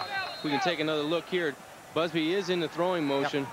That's an incompletion. Yeah, definitely a good call, and almost actually picked off by Denny Fortney. A nice play defensively up front for the Canes that time. 3rd and 8 for Florida State from their own 9. Again out of the eye. Lee Feaster with the football bounces to the outside and gets across the 15-yard line, close to the first down, and maybe about a yard short. Rod Mack made the tackle. But just when Miami has a chance to pin Florida State back, it looked like Feaster may have squeaked out a first down on that 3rd down carry. Where they have it spotted right now, it looks like he may be about a football short. We're going to bring the chains in and measure. 13:55 left to go, third quarter. Florida State with 3 first-half touchdowns and a field goal. Miami did block 1 extra point, and we stand at 23-0. I hope your eyes were correct, Frank, and it looks like they are. But a little less than football. I'll call it half a football. All right, I was 6 inches. And they will send the punt team out on the field. Well, Miami, just don't jump off sides if you're a coach on the sideline right now. Make them punt the football back and try to get some legitimate football position on the field position for your offensive team that has struggled in the first half. Keith Cottrell standing at his own 2-yard line to kick it away. Dwayne Starks back to receive at the Miami 44. Starks with 12 returns for a 14.8 average and a touchdown this season. Miami nearly got the block. Starks at his 44. Jitterbugging around, now trying to get to the outside, and drop down at the Florida State 48-yard line. Good field position for Miami to begin the quarter. Yeah, nice job by Dwayne Starks that time. Miami going after the punt and almost getting it. No setup for the return on special teams, and Dwayne does a nice job of just buying some time, going back and forth and using his speed to the outside to get the football down to the 43-yard line. Cottrell with a 47-yard punt, and Starks brought it back from the Miami 44 to the Florida State 43-yard line. That's where the Canes will start, 1st and 10, their best starting position of the day. Ryan Clement starts at quarterback in the second half for the Canes. Clement got hit hard by Sam Cowart in the first half. Delayed with Edgerrin James, and he goes nowhere. Just about got back to the line of scrimmage. Darrell Bush in on the tackle, along with Larry Smith. And Edgerrin James had 8 carries in the first half for 6 yards, and really had no chance most plays. Yeah, immediately Miami goes back to the run on first down when I think almost they should almost scrap what they've done in the first half. Maybe come out and go a no huddle by themselves and really spread the football field out. If you're going to lose, you might as well lose trying to go downtown, trying to make things happen. The running game is just not happening. Again, Edgerrin James, and that's an illegal substitution as they had 12 men breaking the huddle, and that's illegal. Yeah, that's the second time Miami has done that. One time, I believe, on defense, and now on offense. Well, I'm going to kind of put you on the spot here. In your experience, is that the players or is that coaching? Well, it's a combination of both sometimes. You know, you come in from the sidelines and you have two people coming out, and they should be yelling what formation you're on, and Edgerrin should know well enough to get off the football field if he's not in there. And it looked like he was just out there in a daze because I could see two people coming out and only one go off the football field. So Miami gave it the 5-yard penalty. It'll bring up a 2nd and 15. Clement to the outside. Magic Benton with the catch. Samari Roll shoves him out of bounds at the Florida State 38-yard line. Picked up about 10. The Hurricanes go back to a play they used on their initial drive on a 3rd down where they tried to get off the line of scrimmage, and Florida State did a good job on the outside getting their hands on Magic Benton. This time they get off the line of scrimmage, and it's a very successful play to the outside. Brings up a little bit better 3rd down situation. Miami has faced a lot of 3rd and 8s and 3rd and 10s. Now you get into a 3rd and a long 5. 3rd and 5 for the Canes. 12:32 left to go 3rd quarter. Out of the shotgun with Carlo Joseph and Edgerrin James in the backfield. Florida State shows blitz, and here they come. Clement under pressure, throws the pick to Samari Roll. Samari Roll with the interception at the 37-yard line of Florida State. Now that's something I just don't understand on the outside. You have a full blitz coming with the entire middle of the field wide open, and you try to throw the football to the outside of the football field. That just doesn't gel with what you're supposed to do of attacking a blitzing defense. When you're blitzing and the whole middle of the football field is wide open, the toughest throw to make as a quarterback is to your outside. Miami tries to go outside, and it results in an interception by Samari Roll. That's what I don't understand. You're right, John. I don't understand. You know, they're coming from the middle. They're sending the safeties. The middle of the field, there's nobody there. There's nobody home. If I had the answers, I'd have another headset on, I'll tell you the truth. Well, we'll take a timeout with 12:26 left to go 3rd quarter. It's Florida State 23, Miami nothing. We'll be right back from Doak Campbell Stadium on Sports Channel after this.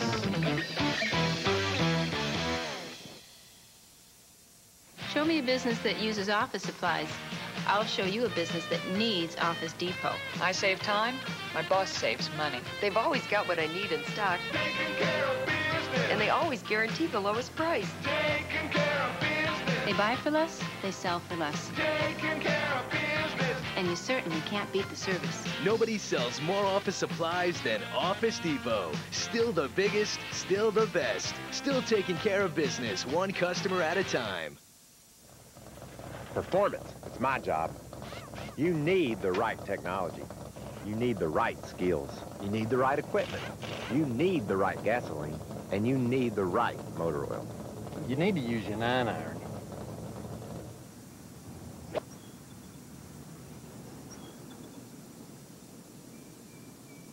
Good thing he can drive. Sitco says go.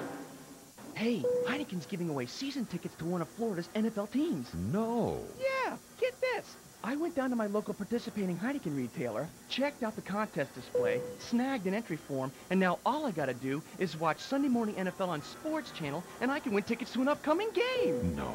Yeah, and get this. If my team runs back the opening or halftime kickoff, I win season tickets for 1998. No. Yeah. Hey, you want a Heineken? Yeah. See your local participating Heineken retailer for contest rules and regulations. After the Miami turnover, 12:26 left to go 3rd quarter, 2nd Canes turnover of the day. There was a fumble on a snap and punt formation, and now the interception by Samari Roll out of Miami Beach High School. Yeah, Ryan really couldn't even follow through because of the pressure, you know, in his face, but that ball should never go to the outside. Even if you throw it away, you don't want to give a turnover and give Florida State some confidence again, already up 23-0. Florida State 1st and 10 at their 37. Hand off to Davey Ford. Looking to bounce outside. Almost did. Rod Mack grabbed him around the ankles and brought him down after a gain of a yard. I like the energy and the excitement the Miami defense is bringing to the second half. They're really running around a little bit more aggressively than they did at the start of the game, and I guess you can do that when you're down 23 points and you really get a little mad out on the football field, but that should have happened earlier in the football game, especially on the offensive side of the ball. Miami brings their nickel package in. On 2nd and long. Busby again operating under center. Goes to the outside complete. Lavernius Coles, and Tavokius Bonner makes the tackle, but Coles may have enough for a first down. Maybe just a little bit short on the spot. They may have to measure this at the Florida State 47-yard line. Yeah, the Florida State receivers have had success on the hook pattern. They're just going down about 12 yards, coming back to the football. That time, Coles, number 7, does it on Nate Brooks, and as you said, a little help by Bonner, number 19, coming in from the strong safety position, brings up a third and very short. Third, about a half yard, maybe not even that. Busby on the sneak should have enough for the first down. So he moved it to the Florida State 48-yard line, and the Noles with 11 minutes and 9 seconds left to go third quarter, and the clock stopped as they move the chains. We'll continue this drive. Thad Busby, you know, a guy we've seen develop a lot from when he was a sophomore. Yeah, I think that, as we said in the open, really has the buy-in now from the coaching staff at FSU. There's always been that little controversy brewing of when they're going to bring Dan Kendra into the football game. But Thad Busby, his senior season so far, has done a great job. Came into the football game with 4 touchdowns and 916 yards passing, and has done nothing but enhance his position and solidify that quarterback job today. 61% completions coming into the game, and as you mentioned, has got nothing to hurt it. Davey Ford behind some good blocks. Jeff Popovich makes the tackle along with Rod Mack as he moves the ball into Miami territory at the 47-yard line. Got about 4.5 on first down. You'll see Florida State now prod along a little bit. They're not going to go into that no-huddle offense. They want the clock to wind down a little bit and try to use as much of that 25-second clock as they possibly can between plays. Davey Ford's having a big day, 10 carries for 51 yards already. You see the point of attack really untouched until he's about 7 yards into the Miami secondary. Call it 2nd and 5 for Florida State at the Miami 47. Again, Ford with the football slips and gets to the 45-yard line. Chad Pegues, credit him with the tackle. Will bring up a 3rd and 3. A nice hole setup that time. A lot of times the offensive line gets all the credit for the blocks, but a good job by the quarterback that time of carrying out his fake. He made Denny Fortney come out with him. That allowed the back, Davey Ford, to have a lot of room. If he had not tripped up on his own feet, he could have cut the ball back for a first down for FSU. Well, you certainly do have to respect that bootleg action that Florida State does so well. 3rd down and 4 for Florida State as they mark the ball at the Miami 46. Busby straight back. Complete to Harrell. Did he bobble it? It looked like he bobbled it from here, and it looks like they're going to mark it as a catch. At the Miami 41-yard line, Damian Harrell with credit for the catch, and that'll be a first down as they got 6. I'm not sure if FSU, I think they got a big break there. I don't know if he had control of the football going down the field. Evidently, the officials have a better view of that than we do, and it's a first down for the Seminoles. Call it at the Miami 40. 9 minutes, 25 seconds left to go third quarter. Frank Forte and Jonathan Jemmy with you on Sports Channel. Adrian Wilson, number 96, the true freshman, checking into the game at defensive tackle for the Hurricanes, replacing Chad Pegues. 1st and 10 Noles. Ball at the Miami 40. They lead it 23-0. Busby has a couple of touchdown passes, one each to E.G. Green and Peter Ward. Ford cutting inside through a hole, and Ford gets down to the Miami 25-yard line before Dwayne Starks and Dan Morgan combined on the tackle. Pick up to the 25. That's a gain of 15. The flag is down on the far side of the field. Let's check this out. That'll usually go against the offense. Going to be a motion, false start penalty against Florida State, so that will negate the gain of 15 and bring it back to the Florida State 45-yard line. Yeah, nice break if you're a Miami defender on that play. Not enough men on the line of scrimmage. Big break if you're a Miami defender. It just seems like there wasn't a lot of room to run, but Davey Ford really snuck through the offensive line and then popped into the secondary. He really has an explosiveness. Once he breaks contain and gets into the secondary, it looks like he picks up another gear and really can step on Miami's defense. It looks like Edgerrin James Winnie has a hole to run through. Exactly right. Edgerrin James hasn't had anywhere to run today. Pretty much a penalty-free game as you take a look at the numbers. Busby gives it to Ford.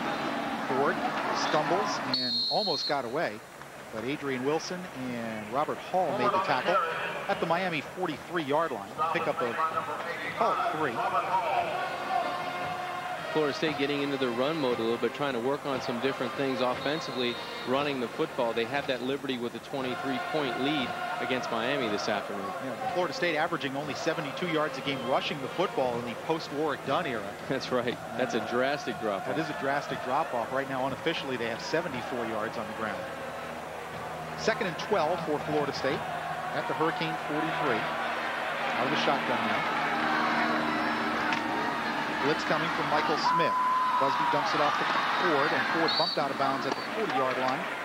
Jeffrey Taylor, the senior linebacker, playing with a broken finger on his right hand, made the play and held it to a gain of 2 yards. We'll bring up 3rd and about 10 for Florida State at the Miami 40-yard line. Frank Forts, John Congemi with you on Sports Channel.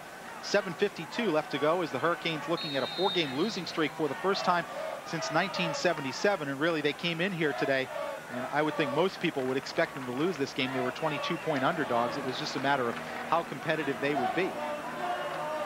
Their offense has not generated anything in the game today. On 3rd and 10, Busby will operate out of the shotgun. Again, good time to throw. Over the middle, wide open at the 18-yard line. First down for Florida State. The catch made by Marvin Minnis out of Miami Northwestern High School. Jeff Popovich on the tackle. That's a pickup of 24 yards and a first down. Boy, great patience showed that time by the quarterback, Thad Busby. Minnis was working downfield and really getting bumped in the middle of the football screen. You see number 13 gets bumped around by Dan Morgan, and then by Jeff Popovich, just clears Popovich, but the ball was already in the air before he made his break. Great timing, great anticipation that time by the quarterback, Thad Busby. Well, again, no pressure on Busby, and that gave him time to sit back there and pick Minnis out at the Miami 16-yard line. First down for the Noles. Travis Minor picks up only a yard or two. Adrian Wilson in on the tackle for the Hurricanes, the big 310-pound true freshman out of Jacksonville, Arkansas. Nice play by the freshman. You see number 96 doing a good job is Wilson. He'll go out of the football game now. Miami defensively on their own 15-yard line, trying to muster some type of turnover now to keep Florida State out of the end zone. 6 minutes, 51 seconds left to go third quarter. 2nd and 9 for the Seminoles. They go with the standard I set, 2 wide receivers. Mark Glenn, the fullback now in the game. Another give to Minor. This time picks his way through to the Miami 10-yard line. Eugene Ridgely there on the tackle for the Hurricanes, along with Matt Sweeney. But Frank, right now, if you're Florida State, you couldn't have written a better script for the second half. They come out and take the football. They're chewing time off of the clock. They'll probably punch this in to score and then empty the bench out. The score will be 30-0. Miami playing good, come out aggressive in the second half, but the offense comes out and really couldn't get anything generated with great field position. They had great field position at the Florida State 43-yard line, excuse me, and just went backwards. 3rd down and 4 for the Noles. And here comes pressure from Miami.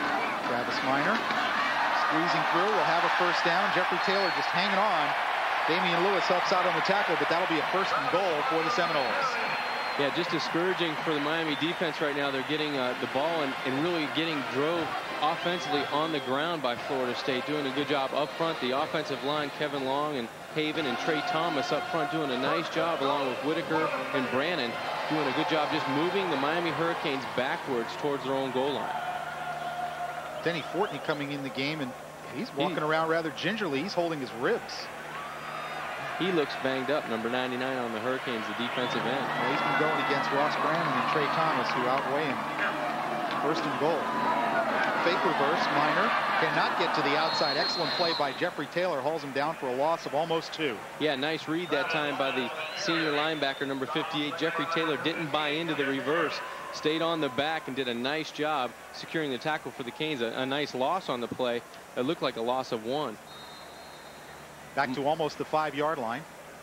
Let's take another look at Jeffrey Taylor, the senior out of Miami Northwestern High School, playing with that broken finger on his right hand. He sat out last week to give it a chance to heal some. And saw Denny Fortney with his left arm wrapped up.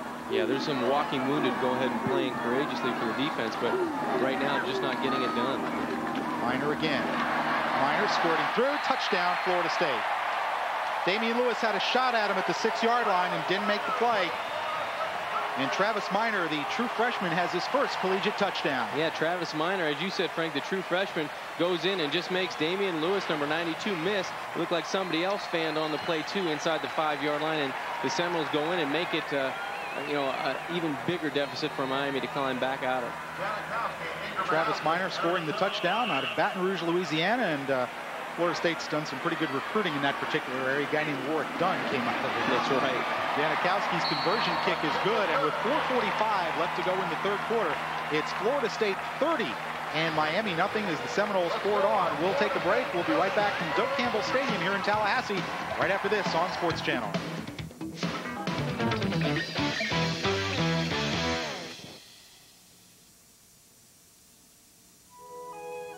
On Saturdays, your customers can receive 2-day packages from FedEx. Cost? An extra $10. On Saturdays, your customers can receive 2- to 3-day priority mail packages from the U.S. Postal Service. Cost? $3, and there's no extra charge. On Saturdays, your customers cannot receive 2-day packages from UPS. Sorry. So, what's your priority? Priority mail from the U.S. Postal Service. Nissan has just created a minor miracle. A new Altima that's roomier, quieter, and sleeker than ever before. But the miraculous part is that while they've raised the bar, they've done it without raising the price. The new Nissan Altima, starting at $15,000, $17,990 with a lot of stuff.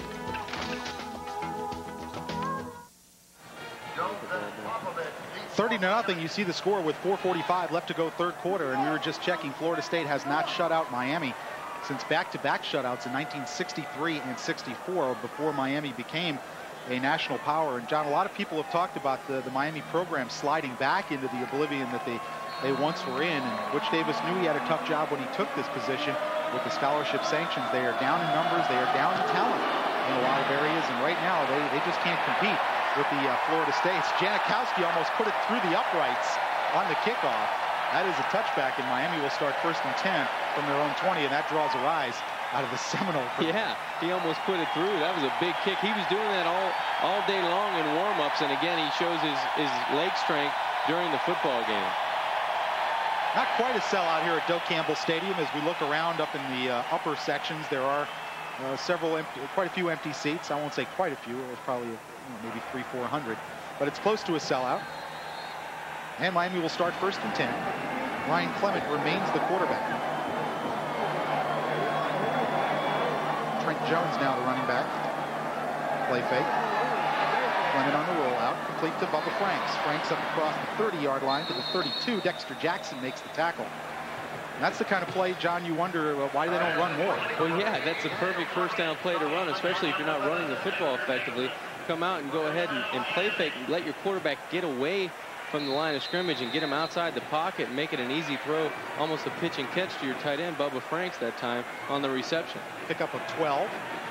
4:19 left to go third quarter. It's been all Florida State, 30-0. Motion from Darrell Jones. Give to Trent Jones, and Jones picks up a couple of yards before Derek Gibson makes the tackle out to the 35, a gain of 3. And even on a running play, it seems like Ryan Clement picks himself off of the turf against this tough Florida State defense. Yeah, Wadsworth hit him, Andre Wadsworth. And Ryan, in fact, was talking about a running conversation he had with Henry Slay of West Virginia last week. And Slay would knock him down after Ryan threw a pass and say, "Oh boy, I just put a great swim move on your guy." Those are the ones that you really can't. You look at the defensive lineman and you go, well, "Why did you do that?" Well, as Ryan said, "Hey Henry, there's nothing I can do about your swim right. move." And now Miami forced to take a timeout.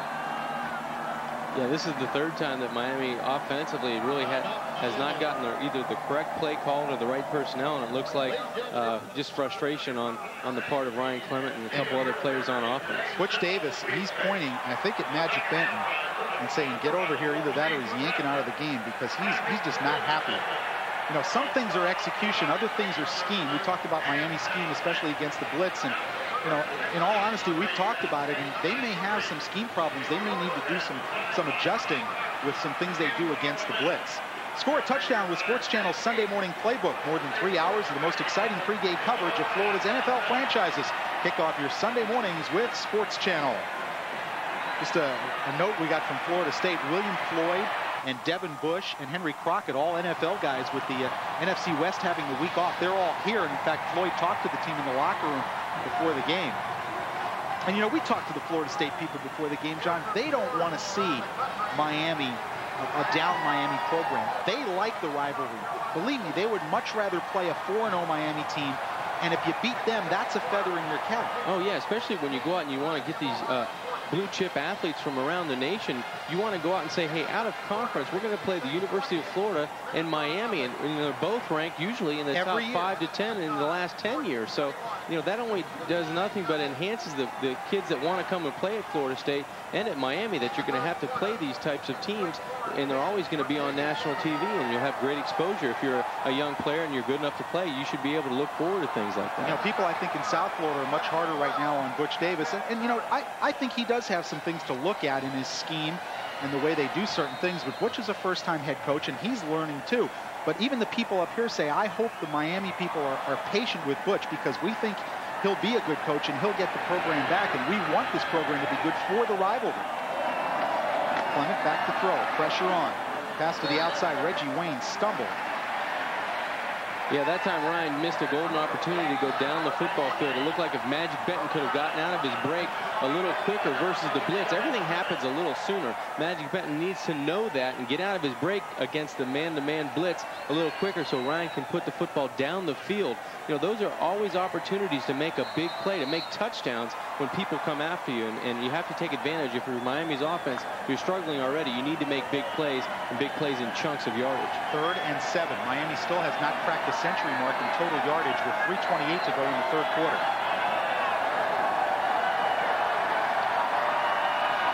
Oh, horrible snap out of the shotgun. And Ryan Clement just has to cover it back at the 13-yard line with Wadsworth on top of him. Well, that's the thing that Butch Davis really doesn't like about the shotgun. He said when we practice it, sometimes there's balls going over. We'll watch teams on film, and they'll have bad snaps, and the quarterback's not ready. Well, that time, just a horrendous snap completely over the head of Ryan Clement. He does the smart thing, just jump on the football, not give Florida State great field position, but now you bring your punting unit in, and you're back to square one offensively. And that's 21 yards off your team rushing yardage, which is already in the negative. Crossland just did get it away. Fair catch signal and made by D. Feaster at the Miami 42-yard line. That's where Florida State will start 1st and 10 with 2:46 left to go here in the 3rd quarter. It's Florida State 30, Miami nothing. And it looked like Florida State will get some fresh people in on offense. Looks like the backup quarterback for the Seminoles will get some playing time. Dan Kendra, number 10. And as well as some offensive line people, and I would imagine some skilled receivers on the outside will get plenty of playing time in this game against Miami today.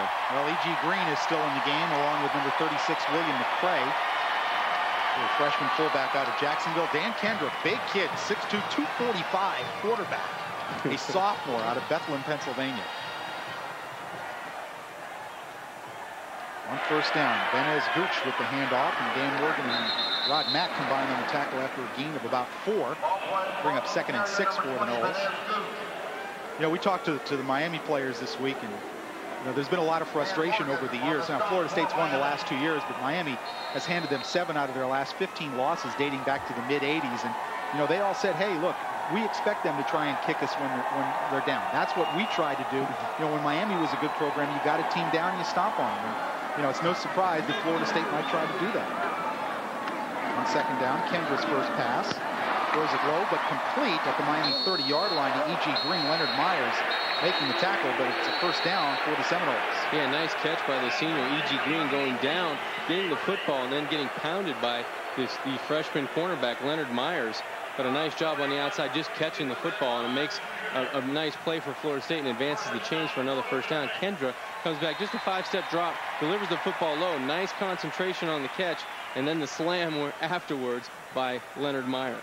Leonard Myers, the Canes coaches think he has a world of potential, a true freshman out of Dillard High School. Also an excellent punt returner, and probably will take that job over next year when Dwayne Starks leaves. 1:47 to go 3rd quarter. Florida State threatening again at the Miami 30. Kendra, pump fake, and goes deep. going for Minnis, and the ball broken up by Dwayne Starks, and really that could have been offensive interference. Definitely, Frank. Over the back that time of number 23, Dwayne Starks. The ball just underthrown a little bit. Tough throw from one half to the corner of the end zone, but great positioning by the Miami defensive cornerback, number 23, Dwayne Starks. Did a nice job of keeping the defender pinned next to the sideline and really had nowhere to go with the football. You see right here, the ball underthrown. Yeah, right there, that's offensive interference. He goes up on Dwayne's shoulder with his left arm and could have been called easily pass interference offensively. I think that's almost a classic case of offensive interference, but it goes uncalled, 2nd and 10. Kendra with the play fake and the rollout action. Complete to his fullback, McCray, and he's run out of bounds inside the Miami 20-yard line. Dwayne Starks and Jeff Popovich make the tackle, but that's enough for a first down as he picked up 11. You've noticed today with the Florida State quarterbacks, both of them very mobile. They get outside the pocket and make things happen, and both, I would say on numerous occasions, when they've thrown the ball into the flat to the fullback, they're wide open. No one in within 5 to 7 yards of the receiver. That time, a backup fullback, William McCray, gets the catch, and he's only a freshman. He advances the ball for a first down. McCray and Gooch are the running backs behind Kendra. Fake pitch. Kendra under pressure from Derek Ham, who misses him. Quincy Hips chases Kendra, passes incomplete to Pearsall. With Jeff Popovich on the coverage. But, you know, John, we've seen that. You know, Derek Ham has a chance to make a play. We saw in the Pitt game. He had 2 pretty clear shots at Gonzalez and couldn't make him. And I grant you, Kendra's a big quarterback, but that's a play you've got to make. Yeah, when you're having a bad day on defense, things just seem like they get worse before they get better. And right here, you have to make the play defensively. You need to break down and just contain yourself and not over pursue when you're rushing a quarterback. Normally, you should be able to contain him and look for help from the inside. That time, Derek Ham doesn't, and Kendra almost pulls off a great play. And Popovich giving away about 60 pounds to Pearsall. On 2nd down, Gooch slipped, and Chad Pegues nails him for a loss of a yard. So it'll bring up 3rd and long for Florida State. 1:12 left to go here in the 3rd quarter. Seminoles with a comfortable 30-0 lead. And Miami making some switches on defense. A lot of young guys on the field right now. Quincy Hips, Clint Hurt, Brian Stinson, Dan Morgan, Wilbur Valdez. All those guys are either true freshmen or redshirt freshmen. Delvin Brown and Leonard Myers. They'll add 2 more to that freshman list. This is almost like a JV game out here. 3rd and 12 from the 21. Kendrick. Pass overthrown is going for Peter Warwick, and that'll bring up 4th down. Good job by the Miami defense that time. Even if Peter Warwick comes down with the catch, he would have been 5 yards short of the first down. Didn't push his route a little bit farther down the field to pick up the first down, but the throw was high by Kendrick. So that'll bring Sebastian Janikowski on the field with the field goal unit. And the hold will come at approximately the 29-yard line of Miami, making it a 39-yard attempt. Janikowski 1 out of 2 today.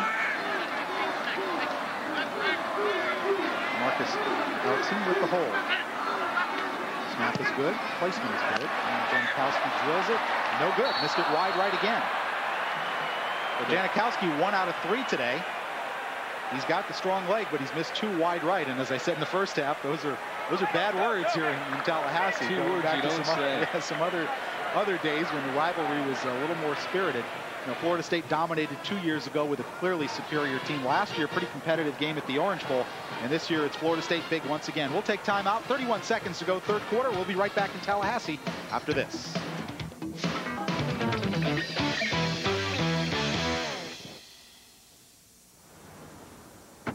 Hi, fill it up. Sure. Danger, danger. You have violated the vehicular security zone. In 10 seconds, a piercing blast will sound. 9, 8, 7. Perimeter violation. Please step back. 5, 4, 3, 2. You have violated. Whoa. Well, alrighty then. Have a nice day. You too. What if you could reduce your stress at work right now? What is the matter with you today? Relax. We gotta get it done now. Breathe. Think, Herschel. Just think. Meditate. I work you all the time. I know you can do it. Stress. You gotta get it done. Relax. What is, you got 2 hands. Use Make them. friends. Herschel, you know I love you. What if you can learn from stress or tackle it? What is the matter with you today? I love you too, Coach. Hey, tickets. They're not just any tickets, they're Hurricane football tickets. Do you know what that means? Well, It means wide open offense, swarming defense, full throttle college football at the Orange Bowl, with tailgate parties, the band of the hour, the cheerleaders, and of course, Sebastian the Ibis. wow. And what a great price. We're there. But who's this Sebastian guy? Where are you going to be October 25th? Canes versus Temple at the Orange Bowl. Back to play at Doak Campbell Stadium. 1st and 10 Canes at their 21. Clement will throw it deep for Reggie Wayne. And Reggie almost made a spectacular catch as he was battling with Tay Cody. Yeah, it looked like he got bumped out of bounds to begin with. A little contact before the play was made on the ball. Wayne doing a nice job fighting for the football that time. Ryan giving him a chance to go up and get it, but a lot of contact before they actually got to the football. You can't see it on the screen, but right there you can see Reggie trying to fight his way back inside. It looked like he was being pushed outside, out of bounds, but it all results in an incomplete pass. 2nd and 10 with now 24 seconds remaining in the 3rd quarter. Motion from Mongrel Fulcher, the tight end.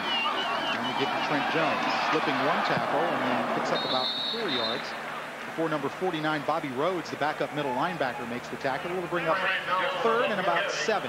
Call it a gain of 3 for Jones.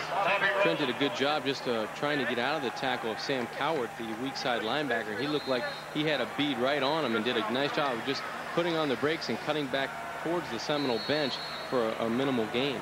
And that is the end of the 3rd quarter here at Doak Campbell Stadium. After 3 periods of play, it's all Seminoles. The 4th-ranked Holes leading Miami by a score of 30-0. We'll be right back on Sports Channel with 4th quarter action after these words.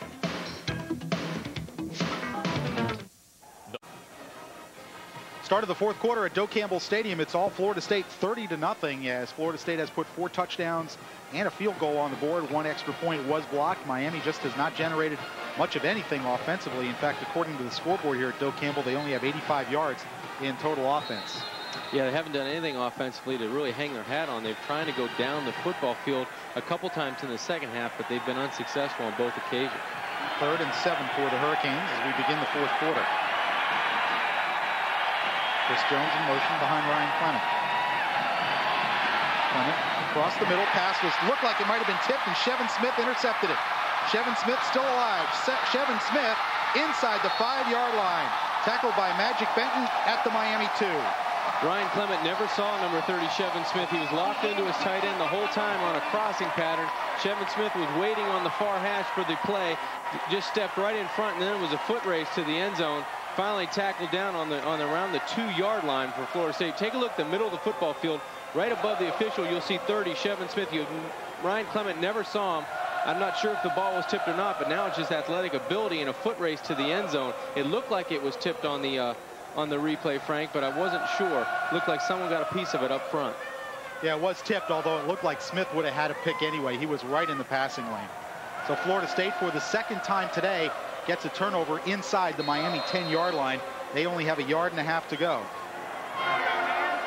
Well, early in the 1st half, the Miami defense had 1st and goal at the 7 due to a turnover. Now they have 1st and goal at around the 1.5 yard line. So tough situations for your defense to come into the football game in. Travis Minor in the backfield. And it's Minor with the football, trying to leap over the top. But Rod Mack and Dan Morgan there stop him shy of the goal line. Yeah, nice play by Morgan and Mack in the middle that time for the Miami defense, number 51 and 44 respectively. They did a great job of coming up, playing tough football in the middle against the Seminole offensive line. By the way, 2nd interception today for Ryan Clement, and now he has 2 touchdowns and 5 interceptions on the year. Yeah, after last season having such a successful touchdown to interception rate, this year, due to the inexperience around him, has really made Ryan suffer throwing the football. 2nd and goal. Minor again, and this time he gets to the end zone. Travis Minor's 2nd touchdown today, and Florida State has stretched their lead to 36-0 with 14-12 left to play in the game. Yeah, the freshman Seminole out of Baton Rouge, Louisiana, gets in from a couple yards out, and the Florida State offense takes advantage of the great field position led by Shevin Smith and that defense of the Seminoles.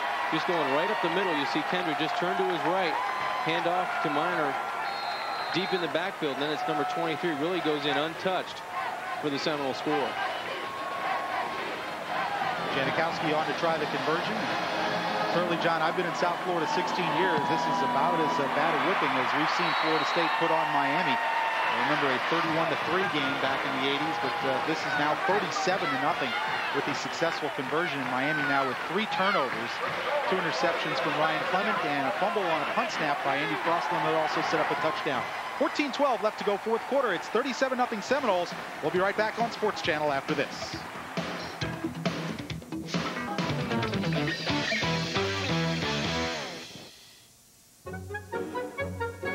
Every day, lots of people choose FedEx to take their 2-day packages. Cost? About $8. Every day, lots of people choose UPS to take their 2-day packages. Cost? About $7. Every day, lots more people choose the U.S. Postal Service to take their priority mail 2- to 3-day packages. Cost? $3. So, 8, 7, 3, what's your priority? Priority mail from the U.S. Postal Service. Hey, Heineken's giving away season tickets to one of Florida's NFL teams. No. Yeah, get this. I went down to my local participating Heineken retailer, checked out the contest display, snagged an entry form, and now all I gotta do is watch Sunday Morning NFL on Sports Channel, and I can win tickets to an upcoming game. No. Yeah, and get this. If my team runs back the opening or halftime kickoff, I win season tickets for 1998. No. Yeah. Hey, you want a Heineken? Yeah. See your local participating Heineken retailer for contest rules and regulations. 37-0. It's been all Florida State since the second possession of the game. Miami stopped them first time 3 and out. And other than that, the Seminoles, with the help of some turnovers, have just rolled up this big lead as Butch Davis and his staff, you know, they got to put this game behind them. They still have 6 more to play. And they're 0-2 in the conference, so they're facing a long uphill battle even to just get a bowl game. Yeah, they're facing a long season ahead of them. They've got to come back. They get a week off next week, and then they travel to Boston College to get back into the Big East schedule. So Miami desperately needs to get back on the winning track in 2 weeks. John, a lot of people in South Florida are wondering, you know, hey, it's 4 losses already. Why not just go with Scott Covington and start building toward next year? What's your opinion on that? Well, you know, there's a couple schools of thought on that. You might want to do that, but what do you do with, you know, with some of the senior guys? You also have at different positions that are veterans and that are backed up by younger players. I think you try to roll the dice with whoever's playing best for you. I think Scott has a lot of experience already being a backup quarterback and playing a lot in that position. So, you know, any time you can get in there, you want to put the best person that's going to be most productive, whether that's Ryan or Scott. It doesn't really matter at this point. James Jackson fields Janikowski's kickoff 8 yards deep and will just take a knee for the touchback. This Janikowski is some weapon just in terms of field position, John. He can pin you back there, and you don't start outside your own 20-yard line, you know, 85% of the time. Yeah, Miami hasn't threatened to getting across the 20-yard line, even if the kick was taken out of the end zone 5 or 6 yards deep. So, you know, what a terrific weapon to have offensively. Sebastian Janikowski, and you see it is Scott Covington here in the fourth quarter, 14:05 to go. Covington did play in the second quarter, but he, like Ryan Clement, unsuccessful at generating much of an offense. James Jackson is the running back. 2 tight end set for the Hurricanes. Chris Jones in motion. Covington under pressure, steps away and throws incomplete at the 30-yard line, going for Reggie Wayne. But again, good pressure from the outside. Yeah, that's just too much work to try to play fake and come out and throw a comeback route for Scott Covington. I mean, he has to avoid the rush, it seems like, every other time he drops back. So a lot of work just for an incompletion. Jamal Reynolds brought the pressure from the right side of the Florida State defense. Miami's offensive line has struggled all day. Total yardage, and boy, that's 52 yards in total offense. Doesn't take a genius to figure out you don't win any football games like that. Out of the shotgun. Covington throws low for Omar Roll, incomplete. That's just a bad throw. Yeah, it's a bad route. You know, Omar goes down 3 or 4 steps and turns around. He's got a defender right on him, and I think they're going to tack a holding call onto that. Personal foul on the offense. Now some frustration showing through with the 37-0 count. Yeah, I'd have to say a lot of frustration right now up front for Miami. They've been outgunned from the first quarter on, you know, with the interior line. Distance to go. Replay, second down. They're replaying second down. Well, yeah. I guess they would because it happened during the play. So it's 2nd and 20 for the Hurricanes. Ball at their own 10-yard line. Frank Wolf, Jonathan Jemmy with you on Sports Channel. Covington. The outside complete to Darrell Jones, his first catch today, and he gets to the 19 before Troy Saunders out of Miami Springs makes the tackle. John, we talked a lot about Bobby Bowden and the way he recruits, and 4 starters from South Florida on this FSU defense. They've come into South Florida, and you talk about recruiting, and there's probably enough guys for Miami, Florida, and Florida State, but they've done a terrific job recruiting, period. But to come into South Florida and you get an Andre Wadsworth, you get a Samari Roll, you get a Shevin Smith, and you've done a great job recruiting. In fact, Wadsworth and Smith, 2 starters and 2 great players, were both walk-ons here. Yeah, you take a look at the defense, you look at impact players, you're going to mention those 3 guys. So Bobby Bowden always has done a great job recruiting, and he'll continue to get the athletes as long as he's here. Covington and Nick Williams, who fights up to the 29, but will be a yard short of the first down as Tate Cody made the tackle. And John, with the pressure that Florida State's been bringing, I know the Canes are in max protect a lot of times, but I think sometimes they need to throw to their backs a little more. The best play today has been the throw to the backs, edging James early. Nick Williams had a 28-yard gain. Well, you would like to, but with the pressure defense that Florida State brings, those backs are accounting for linebackers and maybe a possible strong safety, and it really ties you up. You have to make plays with your outside perimeter guys. When they go to a little bit more zone coverage, that's when you want to use your backs and leak them out into the pass reception. Feaster got away from Nate Brooks, but Darrell Jones there to make a nice special teams play at the Florida State 29-yard line. Well, Brooks had it timed to where he could have really put the wood to Feaster, but he sort of felt him coming, or instinct enough to have him just avoid the tackle, and then Darrell Jones made the play. Yeah, we were talking earlier, Frank, coming into Florida State, how Florida State really respects Miami and how they really want to get them back into prominence. They can ill afford to have a down Miami team or a down Florida team because of the interstate rivalry. There is timeout on the field. 12:20 left to go in the game. It's Florida State 37, Miami nothing. We'll be back on Sports Channel in a moment.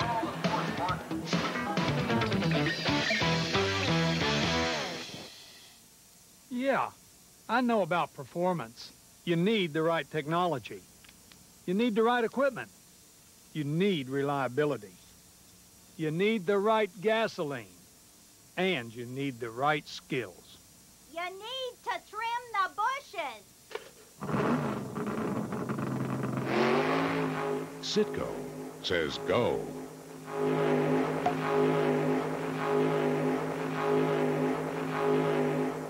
What if? What if my kids need shots? What if I get transferred to another city? What if I need to lose some weight? What if I need an x-ray? What if I need a new doctor? What if my baby comes early? What if I need blood? What if I break my arm? What if there was a healthcare organization with such innovative solutions to what you might need tomorrow, that all you'd have to do is enjoy today? What if my brother makes me a bug? What if you didn't have to worry about healthcare? Blue Cross and Blue Shield of Florida. 12:20 left to go in the game. It's 37-0 Florida State over the Hurricanes. Get into the mind of one of the NFL's most exciting head coaches, Jimmy Johnson. Sports Channel takes you behind the scenes with the Dolphins leader every Sunday at 9:30 a.m. on the Jimmy Johnson Show, right here on Sports Channel. 1st and 10 Seminoles from the 29-yard line. Dan Kendra remains in at quarterback, with Davey Ford in the backfield along with the fullback Khalid Abdullah. Fake pitch to Ford. Kendra under some pressure. And Kendra will go down. Robert Hall and Quincy Hips combine to make the sack. Nice job defensively by Miami, creating some havoc in the offensive backfield of Florida State. Kendra really had nowhere to go with the football, and a big sack by Miami that time. He's still playing hard. They've got a lot of young players out on the football field. They need to continue to play hard to gain some experience and some confidence defensively. Well, there's only 2 seniors out there right now for Miami, and that's Scott and Starks. And to my reckoning, everybody else is either a sophomore, a freshman, or a true freshman. Davey Ford with the pitch. Ford finds a hole and bursts through. Dan Morgan and Dwayne Starks make the tackle up at the original line of scrimmage, the 29-yard line. Not A lot of fall off in the backfield when you go from Davey Ford to Travis Minor. Both guys are smallish guys that can really move it north and south, and they've both got exceptional speed, especially when they get into the secondary. Take a look here, just a giant hole to get through, and now it's just all sure speed. Dan Morgan comes from his weak side position to make the tackle. He's done that on numerous occasions today for the Canes. 3rd down and almost 10 to go. 3 wide receivers set.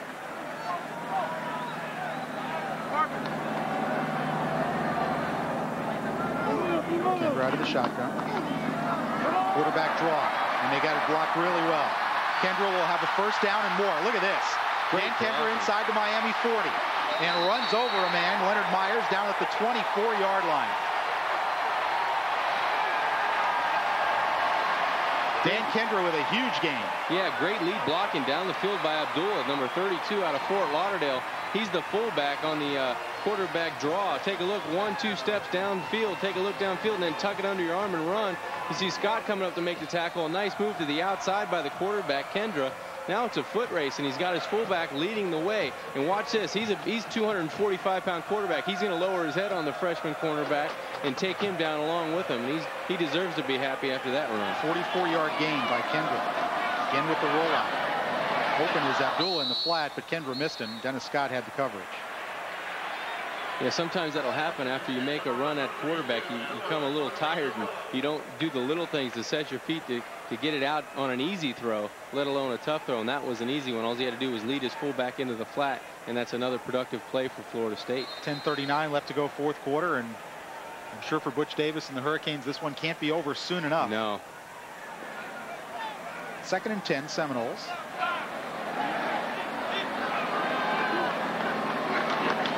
Pitches to Ford. Ford tackled by Dan Morgan at the 19-yard line. Gain of 4. That'll bring up a 3rd and 6. John, obviously the Canes are not a good read right now if you're trying to figure out how good Florida State is. So I'll ask you anyway, how good is Florida State? I think they're a terrific football team, both sides of the football. They've got great team speed, but they play very cohesive on defense. They're going to pressure you, and they're not afraid to show you right off the bat. But they've got athletes in the secondary to make up for them. They've got people to get to the quarterback. And offensively, you take a look at, the outside with E.G. Green and Warwick, Peter Warwick. They've got exceptional talent on both sides of the football. 3rd and 6. Kendra under center. Big pitch. And Kendra going to try and run it again, but this time Quincy Hips gets him at the 21-yard line. So a loss of about a yard on the play. It'll bring up 4th down for Florida State. And Sebastian Janikowski, as you take a good look at Quincy Hips, who was a sackmeister of Tampa. That's right. Tampa high school football. He is kind of legendary there. Great pass rusher. Really, he hasn't had a lot of playing time yet at Miami, but still only a redshirt freshman. Yeah, Miami's going to get better. I mean, this is a bad game to come out and play against Florida State when you're really outgunned. But Miami's the young people that are getting some really valuable playing time. They're going to have to play, but they're going to play for 3 and 4 years. 38-yard attempt from Janikowski, and this time he is good. He's missed 2, but he's made a couple now, and that increases the score to 40-0. Sebastian Janikowski converts the field goal. 9 minutes, 15 seconds left to go in the game. It's Florida State clobbering Miami 40-0. Just a tough day if you're a Miami Hurricane fan, just to watch this performance by Miami. Really, Florida State, you can't take anything away from them. They have not played sloppy to help Miami in any way. They've done the job from the opening gun.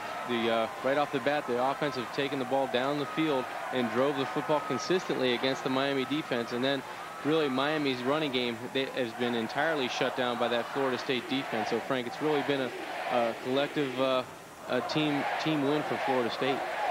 38-yard field goal by Janikowski elevates the score to 40-0. Well, it's a big weekend in the state of Florida for the NFL. The Dolphins host the Chiefs, the Jaguars meet the Bengals, and the undefeated Bucks battle the world champion Packers. For all the pregame excitement, tune into Sports Channel for the powerful Sunday morning playbook, only on Sports Channel.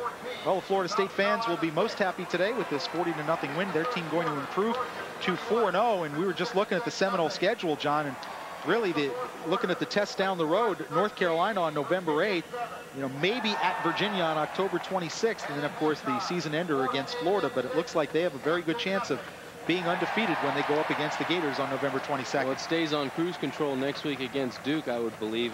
They just have too much talent. But I look at the North Carolina game to really be a measuring stick for Florida State going into the Florida game. If they can get by that and be successful, because Florida Florida State will be matched in that game with some athletes exactly the same caliber and the same speed that they have. So that'll be a great measuring stick on November 8th, and it's at North Carolina, so that could be difficult. Yeah, at Virginia, at North Carolina, I don't think the Cavaliers are as strong as they were last year. They lost an awful lot in terms of graduation and guys going to the NFL. But Carolina's got an excellent defense, maybe the best set of cornerbacks in the country in Bly and Williams, so that should be a test for the Seminoles. Well, according to the scoreboard, 392 total yards for FSU, 71 for Miami, 104 yards passing, and then the negative 25 on the rushing yardage. Some of that came on a bad snap against in the shotgun, and also they take the rushing yardage off the fumbled snap on the punt, but still Miami's generated very little other than 3 or 4 yard gains in running backs from scrimmage. Janikowski again. This time not quite as deep. Jackson 2 yards deep in the end zone. You got to generate more speed than that coming out of the end zone. Takes a pop at the 15-yard line as number 24, Jeff Chaney, the backup safety, hit him. And the Canes will start 1st and 10 at the 15. I would guess that the Hurricanes have averaged probably around the 15-yard line anytime that Janikowski's put a leg into it, and that's just, as we said earlier, just a great weapon to have, you know, offensively to come out and consistently have the ball inside the 20-yard line and have to drive the ball more than 80 yards is just a backbreaker, especially if you're not having a lot of success on offense, which Miami has not had all day. The offensive line right now is Sampson, Neely, Wayner, Schnupp, and Blaze. The Kings just don't have a lot of options there right now. Covington hands to Jackson. Jackson across the line of scrimmage, picks up 2. Theon Rackley on the tackle for Florida State. And also David Warren, the true freshman out of Texas, one of the most highly recruited guys in the country, number 99 for the Florida State defense. And that was a guy Miami was very interested in. And David Warren out of Tyler, Texas, 6'5", 240, a true freshman. Yeah, he's a big kid and he's got great speed, number 99 for Florida State. You mentioned out of Tyler, Texas. Miami has had a lot of success getting athletes out of the state of Texas. This one slipped away, though, in number 99, David Warren. Well, regarded by a lot of people as maybe the top defensive line prospect in the country.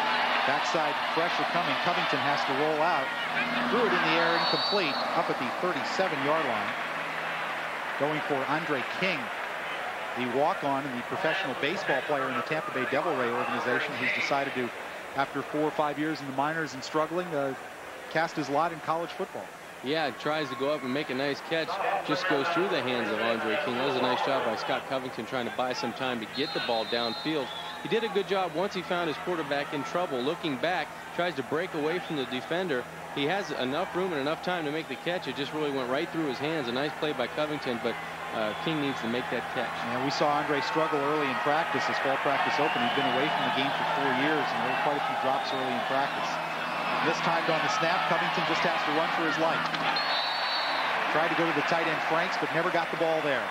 And Miami will be forced to kick it again.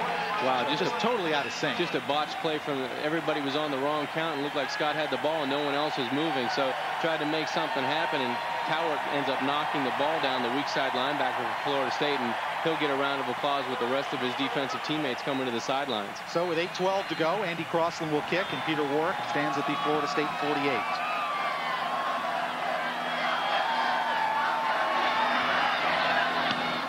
Crossland gets it away. Pretty good kick, driving Warwick back to his 37. Warwick gets one block, trying to get to the outside. And finds a hole. Look out. Peter Warwick cutting back. And Nelson Rodriguez makes the tackle inside the Miami 25-yard line. And we have a Hurricane down at the 45 of Florida State. Denny Fortney, who made the snap, is slow to get up. And Peter Warwick, one of the most dangerous return men in the country, and again he puts Florida State in great position. Well, just a great athletic ability. Again, you see taking, just buying his time. He knows he has one man to beat on the outside. If he could just buy in to make him look like he's going to go outside, and then bang, he goes inside on Eugene Ridgely. Now he picks up the wall, and it's just a foot race. You see Rodriguez coming from the back end, number 57, to make the play, but just an outstanding patient play by the returner and great wide receiver for Florida State. From the Miami 29. Minor tackled by Dan Morgan after a gain of about 2. It's 40-0 Florida State. 7:40 left to go. Yeah, we mentioned, and you've mentioned Dan Morgan's name quite a bit in the second half. He still looks like he's playing hard, the freshman out of Coral Springs, Florida. doing a nice job defensively for the Hurricanes. And again, Miami just doesn't have a lot of options. There's not really, down in numbers, down in talent, there's not many other places they could go. So Dan Morgan just taking his lumps and learning as he goes. This is the fullback, Glenn, with a hole. Glenn bursts through. Lamar Glenn inside the Miami 10-yard line will have a first down. Great play up front by Jerry Carmichael. He's also a freshman from Plantation, Florida. A nice block on Dan Morgan that time to spring his offensive back. And Florida State really dominate even when we're going down into the second and third team guys in the backfield. You see Glenn, 31, does a nice job just following his blocking, really untouched until he gets into the Miami secondary, then dives ahead inside the 10 all the way to the 7-yard line. Gain of 19. First and goal, Seminoles. Denver gives it to Minor. Minor across the 5 and inside to the 3-yard line. Jeff Popovich got a hand in on the tackle, and it'll bring up second and goal. It just has to be so discouraging for the Miami Hurricanes right now to come into this football game knowing you're having a down season, but you're trying to pick it up against FSU. You think emotion may take over and you may play above your ability, but today really Florida State on both sides of the football was dominant from the starting gun. 6.5 minutes to go. Glenn, the fullback, bounces off the pile and scores. Lamar Glenn, who had not carried the ball coming into this game, the 6'1", 235-pound junior from Daytona Beach, puts another Seminole touchdown on the board. Yeah, Glenn, just determination, getting into the end zone, really goes in backwards. He hit a brick wall up the middle, then spins off the pile and goes in backwards for the score for the Seminoles. Well, the Noles only had to move the ball 29 yards after the big Warwick punt return. And they tack another touchdown on as Janikowski on the field to try and convert. It's been all good for Florida State today. With the hold of Marcus Outson, Janikowski puts it through there. And with 6:20 left to go, it is the Seminoles pouring it on. It's Florida State 47, Miami nothing. We'll be back on Sports Channel after this.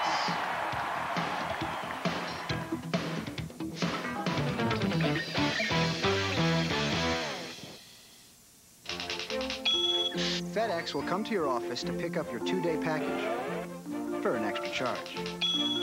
UPS will come to your office to pick up your 2-day package for an extra charge. The U.S. Postal Service already comes to your office every day. So we'll pick up your priority mail 2- to 3-day package for free. So, what's your priority? Switch to priority mail from the U.S. Postal Service. Nissan has just created a minor miracle. A new Altima that's roomier, quieter, and sleeker than ever before. But the miraculous part is that while they've raised the bar, they've done it without raising the price. The new Nissan Altima, starting at $15,000, $17,990 with a lot of stuff. Hey, tickets. They're not just any tickets, they're Hurricane football tickets. Do you know what that means? Well, It means wide open offense, swarming defense, full throttle college football at the Orange Bowl. With tailgate parties, the band of the hour, the cheerleaders, and of course, Sebastian the Ibis. wow. And what a great price. We're there. But who's this Sebastian guy? Where are you going to be October 25th? Canes versus Temple at the Orange Bowl. Back at Doak Campbell Stadium, 47-0 Florida State with 6:20 left to go in the game. And I'm looking back in the Miami record book to try and see what their worst loss ever is. And certainly since the 1970s, this will be the worst one. Fumble on the kickoff and a mistake by James Jackson as he knelt to take the ball at the 6-yard line. And that's just a mental mistake. Yeah, things go from bad to worse. You couldn't ask for something to happen now that could get any worse than the 47-0 score. But Miami will start now at the 6-yard line. They've consistently started inside their 15-yard line for the majority of the day today, Frank. Well, the worst loss I can come up with in the last, well, since the 1970s anyway. They lost in 1977, 48-10 to Notre Dame, and in 1973, 44-0 Notre Dame. Right now it's 47-0 Florida State. And there's 6 minutes and 12 seconds left to go in this game, which is bad news for the Hurricanes. Well, just a long, long day for Butch Davis and the Miami Hurricanes. Clearly outmatched talent-wise, and you haven't been able to say that about a Miami team. Well, probably in the last 18 years or so. on first down.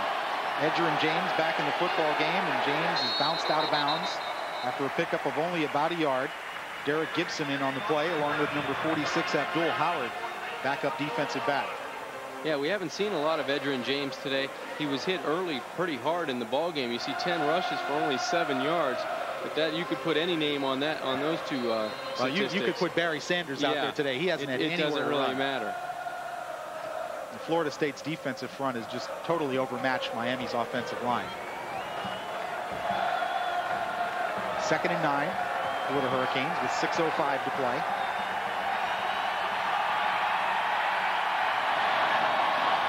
Covington fakes to James, and he's out of the end zone, threw it away, and it was almost intercepted. Demetro Stevens nearly had an interception as Covington barely avoided the safety. And David Warren thinks, hey, I had 2 points, and he took it away. I know, he did. David Warren with great pressure, and Stevens, number 52, could have walked into the end zone had he caught the ball. Went right through his hands. Scott trying to just get rid. He realizes he's going to go out of the end zone for a safety. He runs into the goalpost. Things are just not going Miami's way today, and the Seminole defense continues to put pressure on the Miami quarterback. I think if you ask most people in the stadium, they would probably say, who are these guys in the Miami uniforms? Yeah. This is not what they're used to seeing out of this kind of game. Imposters. 3rd and long, and again, James takes the football and has nowhere to go. Corey Simon hit him 4 yards behind the line of scrimmage.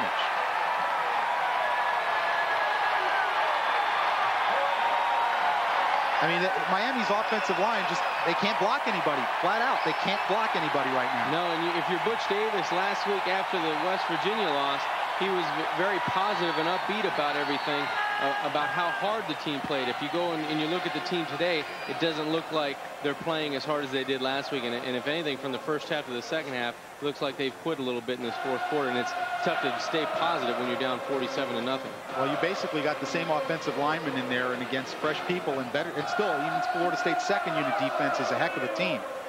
And Miami's offensive line just can't get anybody blocked. They're just being overwhelmed. Looks like there's a flag down on the 20-yard line closest to the Miami bench. I'm not sure what the officials are talking about it, but it does look like there's something to discuss down there. Well, how badly could they penalize him at this point? But unsportsmanlike conduct on the defense. Possibly a celebration after the. Yeah, and also Darrell Bush, who I can't believe is still in the ball game, was getting into it with Eric Schnupp a little bit. So we'll let Buddy Ward and his officiating crew sort this out.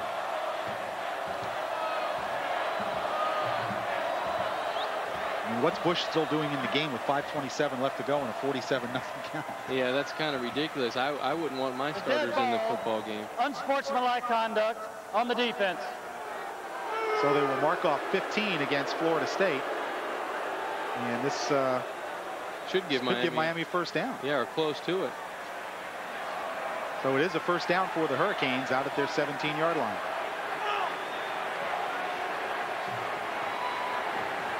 Like I said, how badly can they punish Miami? I mean, they're down 47-0, the ball's on their 1-yard line. What difference would a penalty make? But it went against Florida State. Well, I think Butch Davis's recruiting class next year, it's pretty clear what he needs. He needs offensive linemen, and he needs some linebackers.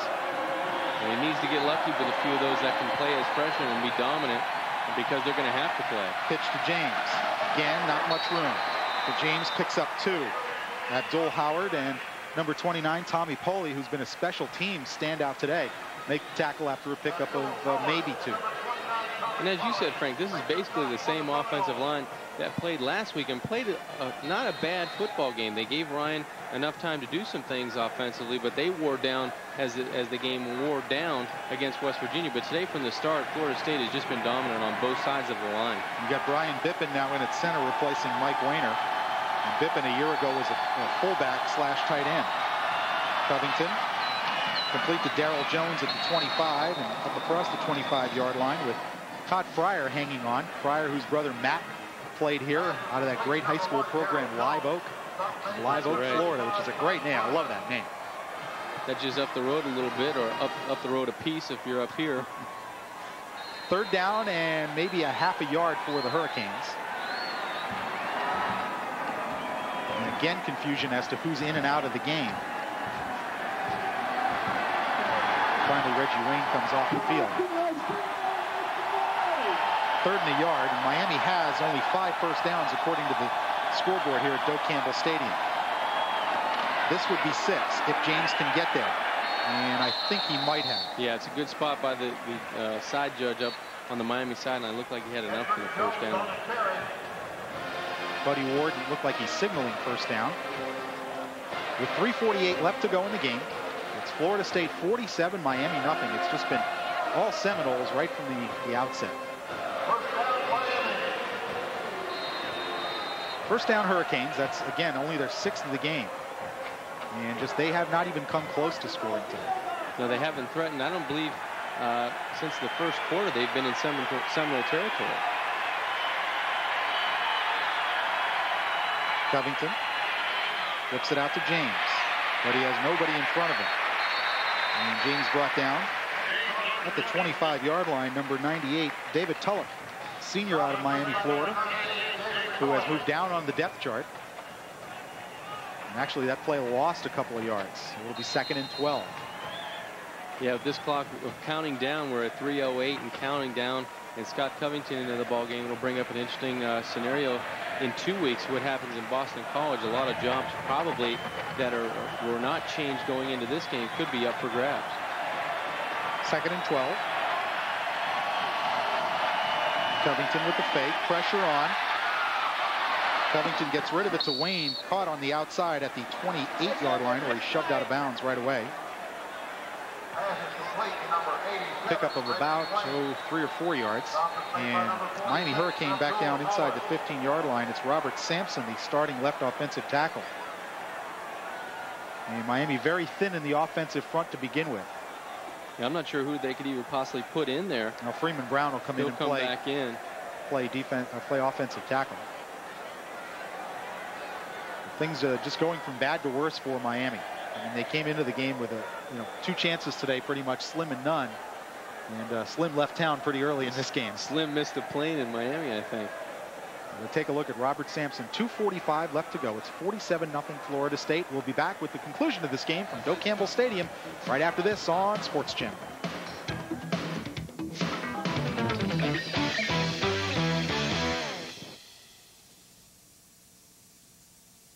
The Miami Dolphins are on the move, and it's time for Dolphins everywhere to unite. What better way to share in the excitement than by joining the official Miami Dolphin Club? Membership levels are designed for every fan. First, the Kids Club offers younger fans a chance to feel a part of the excitement. Then, there's the Aqua and Orange levels, offering an assortment of great gifts specially designed for the avid Dolphin. Finally, the family level lets the whole family enjoy the benefits of being a member. It's time to unite and share in the excitement. Join the Dolphin Club today. From the greatest hits to the most spectacular plays to the super wins, you've really made the season swing. Congratulations to the Marlins for a great season and good luck in the playoffs from your exclusive cable home beginning in 1998. AutoNation USA presents Sunday Morning NFL, the most comprehensive coverage of Florida's 3 NFL franchises on Sports Channel's Sunday Morning Playbook. Get a complete preview of the day's matchups. Like the Dolphins, the Tampa Bay Bucs are hot, really hot. What does Buffalo have to do to beat Miami? Jacksonville in the driver's seat for the playoffs. Tune to AutoNation USA presents Sunday Morning NFL on Sports Channel every Sunday at 10 a.m. Sports Channel is 100% pure Florida sports. See the time and score.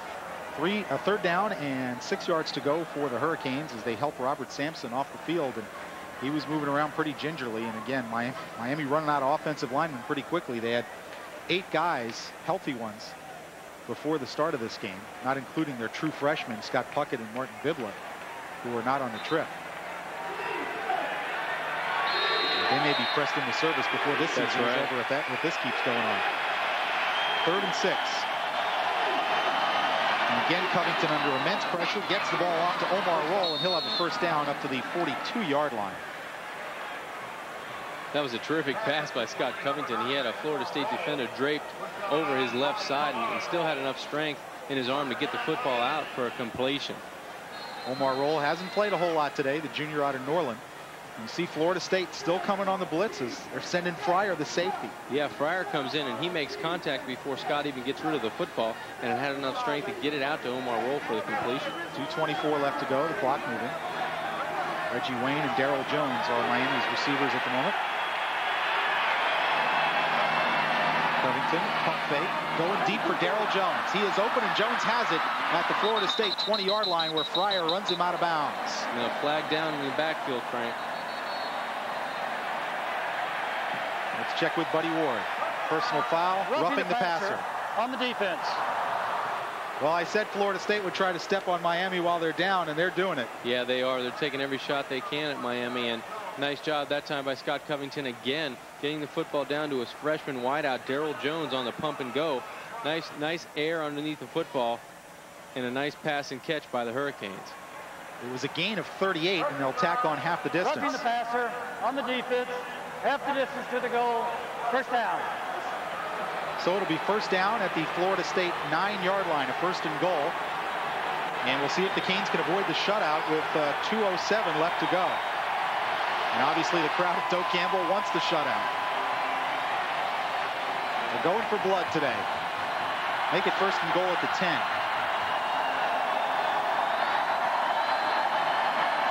Covington to the corner for Omar Roll, overthrew it. Dexter Jackson had the coverage.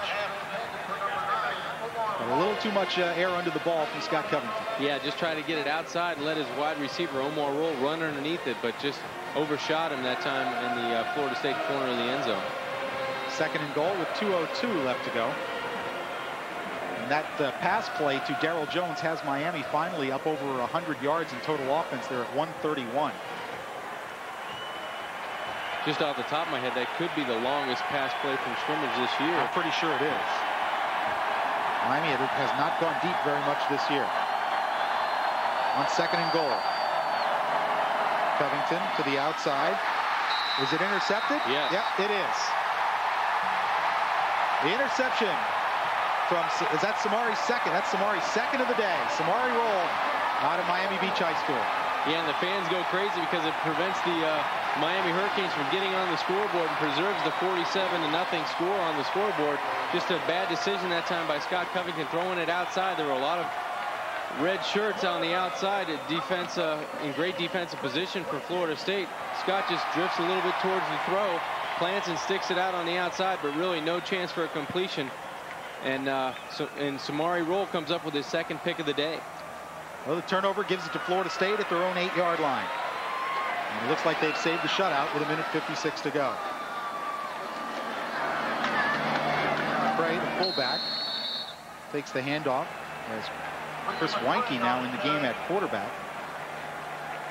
The 26-year-old freshman. Yeah, that's played professional baseball. I think that's the move now. You go to play baseball for a few years and you come back and play college football. Gain was out to the 11-yard line. He's second and 8. He's a big quarterback too at 6'5", 225 They only have pounds. big ones here. That's all they have is big quarterbacks at Florida State. Weinke milking the play clock. Gives it to McCray again, the fullback. It's up to the 15-yard line. Jeff Popovich in on the tackle for Miami, along with Brian Stinson out of DeLand, Florida. And that'll bring it down to 1:06 to go. And it's a third and a long 3 for Florida State. Well, Butch Davis has a lot of work to do, John, because, as I said, they still have 6 more games to go. It's their first 4-game losing streak for Miami since 1977. And he's got his work cut out just trying to keep these guys positive to play the last 6 games. You've got a lot of young guys, and you can't let them get down on themselves. Yeah, you're right. And you go right back into the Big East schedule against Boston College on the road. It might be good for Miami to get out of the Orange Bowl and play their next football game on the road, just so they don't have to hear the wrath of the fans to add on the pressure of a young football team. McCray tripped up short of the first down, no gain on the play. And it'll bring up 4th down, but only 23 seconds left to go. And the thing is, John, as an urban private university, Miami just doesn't have, tons and tons of graduates who have loyalty to the school. The Orange Bowl was filled because they were winning, not out of any sense of loyalty. to the university. They just don't crank it. Being a private school, they don't crank out 10 or 12,000 graduates a year. We're counting down. It's 5, 4, 3, 2, 1, and that's it. 47-0. A thorough beating in every sense of the word by Florida State over Miami today. And the Canes limp home with now a 1-4 record, while Florida State improves to 7-0. Yeah, Miami didn't do a good job from the get-go offensively or defensively, and Florida State's talent really prevailed. And that's why you have the 47-0 score. Again, in 2 weeks, they come back at BC. They're going to have to improve to even be competitive in Boston. So 47-0 our final. I'm sure Miami fans knew it would be bad, but they didn't think it would be this bad when the Canes went on probation. But this is the point we have gotten to. The Hurricanes, though, with still 6 games left, and they want to have a winning season. We'll see if they can pull it off. Thanks for joining us here at Doak Campbell Stadium. Catch the Canes again on Sports Channel in 2 weeks when Miami puts their sights on Boston College. Kickoff is 11:30 p.m. And don't miss Sports Channel's Sunday morning playbook, starting the morning off at 8:30 a.m. It's Bucks Magazine, followed by Dolphins Magazine, then the Jimmy Johnson Show at 9:30. At 10, it's an hour and a half of in-depth NFL pregame coverage on Sunday morning NFL. Then we go to Jacksonville at 11:30 a.m. for the Tom Coughlin Show, Beyond the Concentration Line. That's all right here on Sports Channel. For now, I'm Frank Fort for John Congemi. Once again, the final score, Florida State 47, Miami nothing. So long, everyone.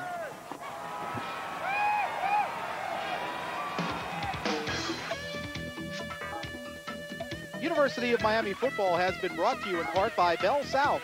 Nobody knows a neighbor like a neighbor. By Grand Prize Chevrolet Geo Oldsmobile, where Jimmy Johnson does business, located in Miami. By HIP Health Plan of Florida. By Citgo. Citgo says go. And by Office Depot, taking care of business for companies of every size, everywhere, every day.